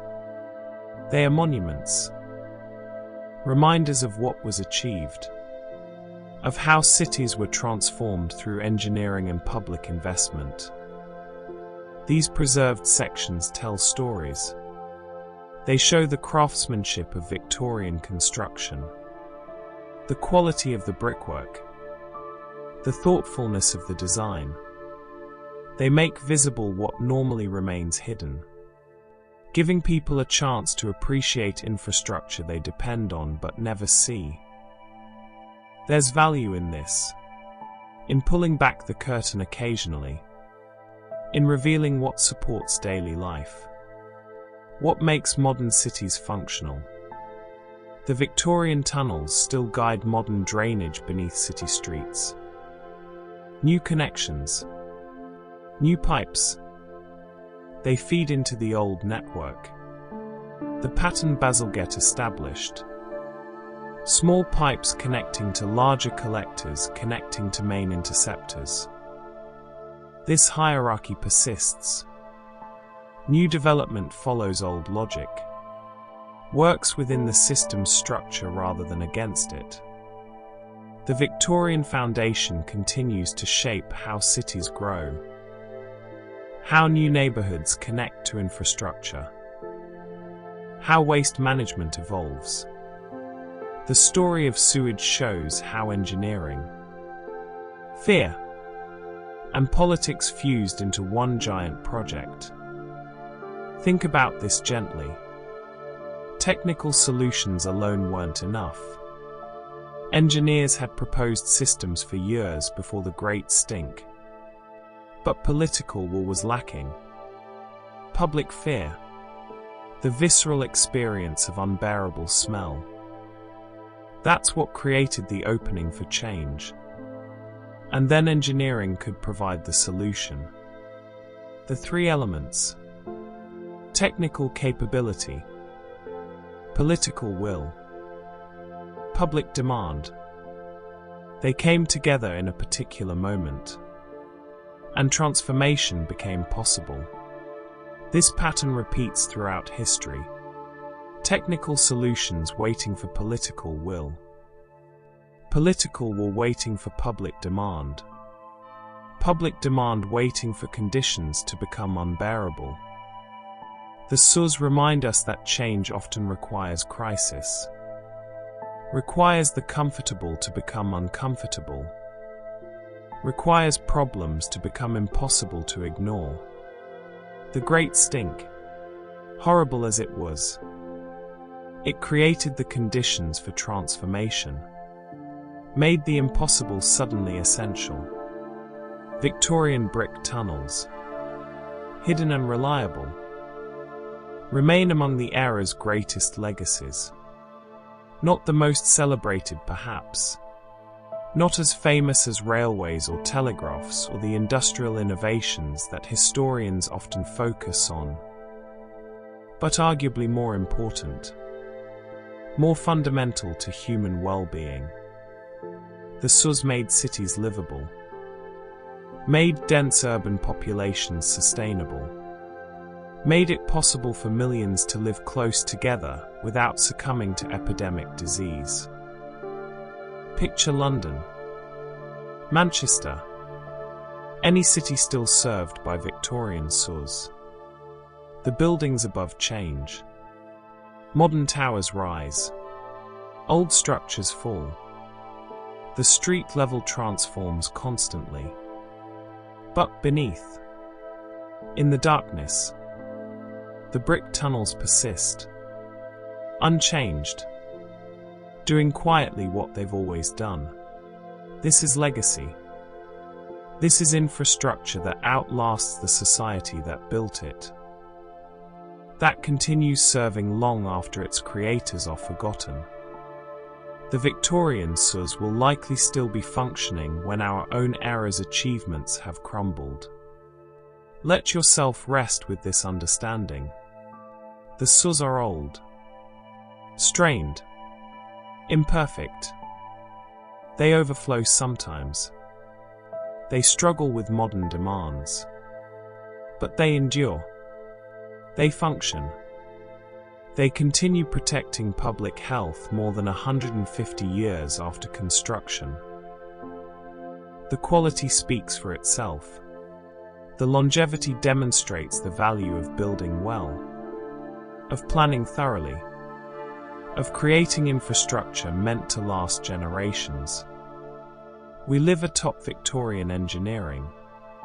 Most of us, in older cities, we flush toilets connected to Victorian pipes, walk streets above Victorian tunnels, benefit from Victorian foresight without thinking about it. The infrastructure has become so reliable, so normal, that we forget it exists. This is the ultimate success. To be so thoroughly taken for granted. To work so consistently that nobody notices.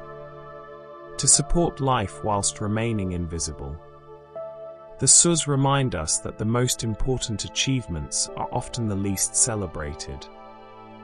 That infrastructure matters more than monuments. That pipes beneath streets do more good than palaces above them.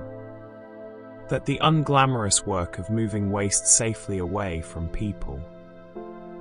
This simple accomplishment, it's worth more in human terms than most of what we typically remember and honor. Let these thoughts drift through your mind now. The Victorian tunnels still flowing, still serving, strained but enduring, supplemented by modern additions but fundamentally unchanged. The brickwork laid in darkness by workers whose names we'll never know, still supporting cities, still protecting health, still doing quietly what it was designed to do. Legacy measured not in fame but in function, in lives saved, in diseases prevented, in cities made possible. Rest now with this appreciation, this quiet gratitude for infrastructure we inherit. For systems built by previous generations that continue serving. For the patient work of Victorian engineers and labourers who built something that would outlast them by centuries.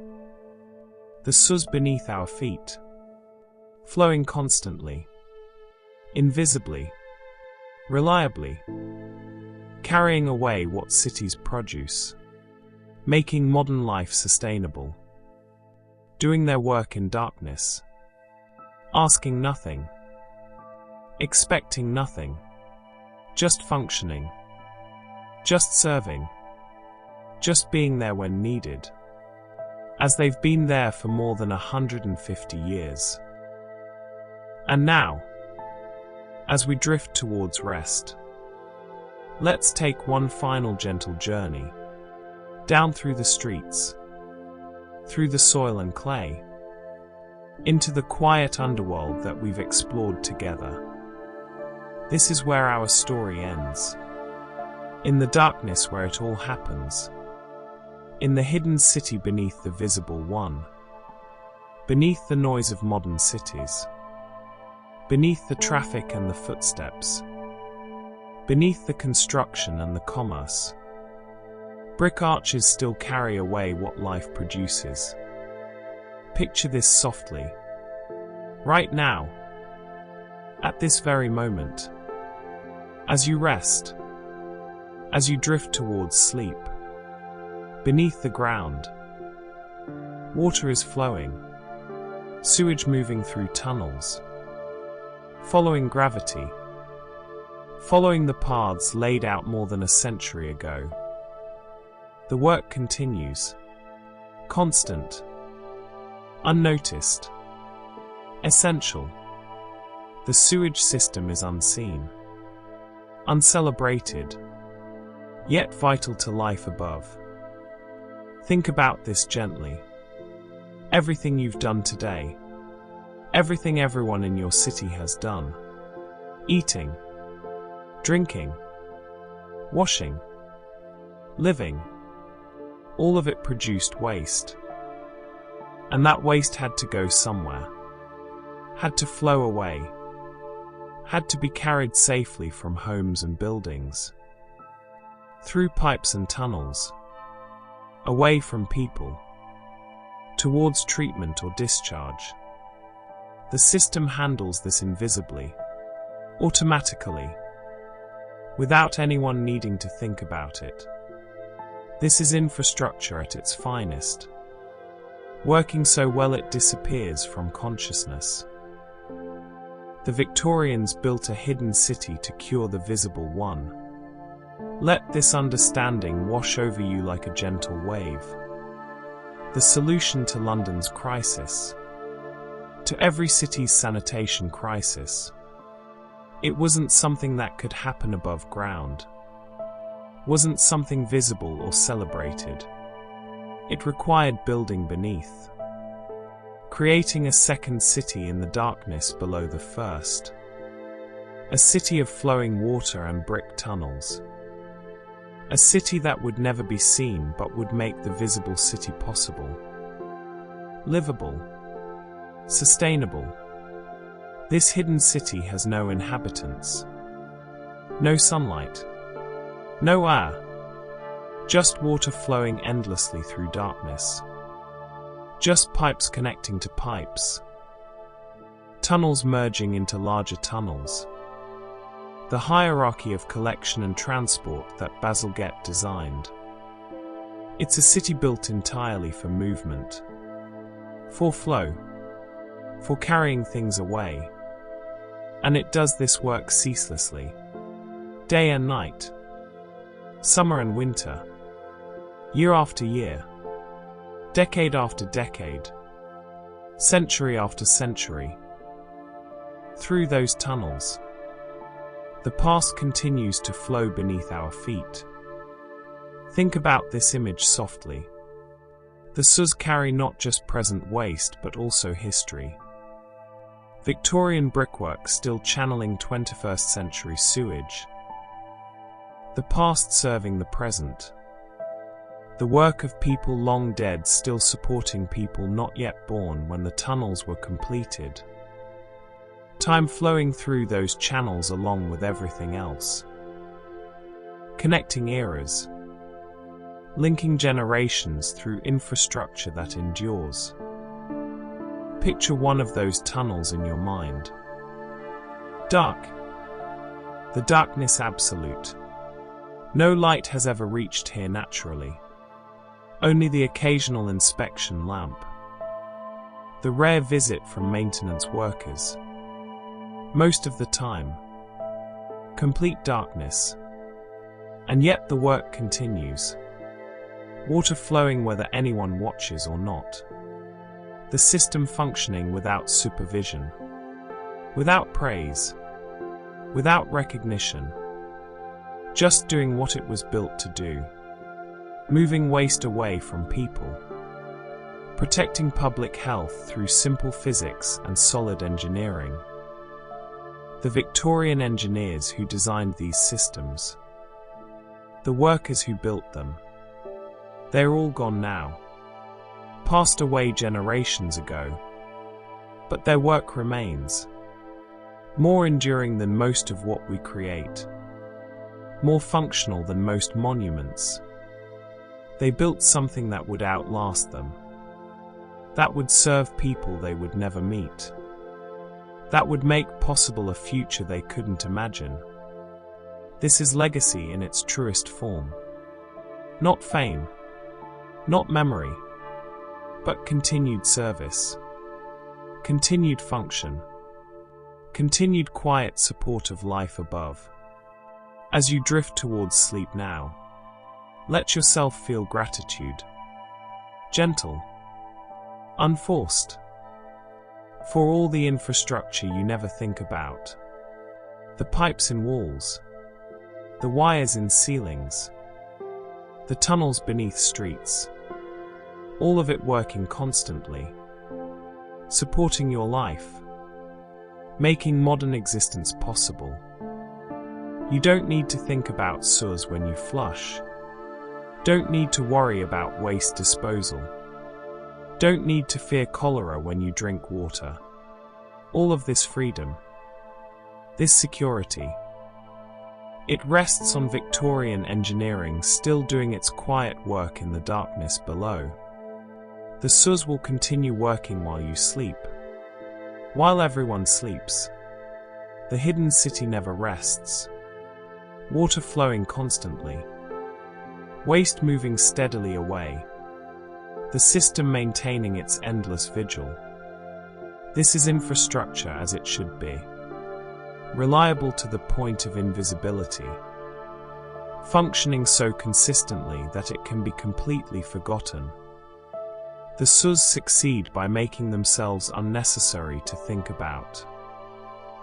By just working. Always working. Quietly working beneath the sleeping city. Let these final images drift through your mind now. Brick tunnels in absolute darkness. Water flowing steadily eastward. Downstream. Away from people. Away from homes. The patient work of gravity and Victorian engineering. The hidden revolution that transformed everything whilst remaining unseen. The quiet underworld that makes the loud world above possible. Rest now. Let the story settle. Let it fade softly like water flowing away in darkness. You don't need to remember the details. Don't need to hold on to facts and dates. Just let it all drift. Knowing that beneath the city, beneath every city with sewers, that quiet work continues. That hidden infrastructure supports. That Victorian tunnels still flow. The sewers ask nothing of you. Expect nothing. They just work. Just serve. Just flow. And in that endless flowing, in that patient service, in that absolute reliability, there's something almost peaceful. something that soothes. The world has systems that work, problems that were solved, infrastructure that endures. Not everything requires your attention. Not everything needs your worry. Some things, like Victorian saws, just continue. Just function. Just carry away what needs carrying. While you rest. While you sleep. While you dream. Sleep now. Peacefully. The hidden city flows beneath you. The Victorian engineers rest.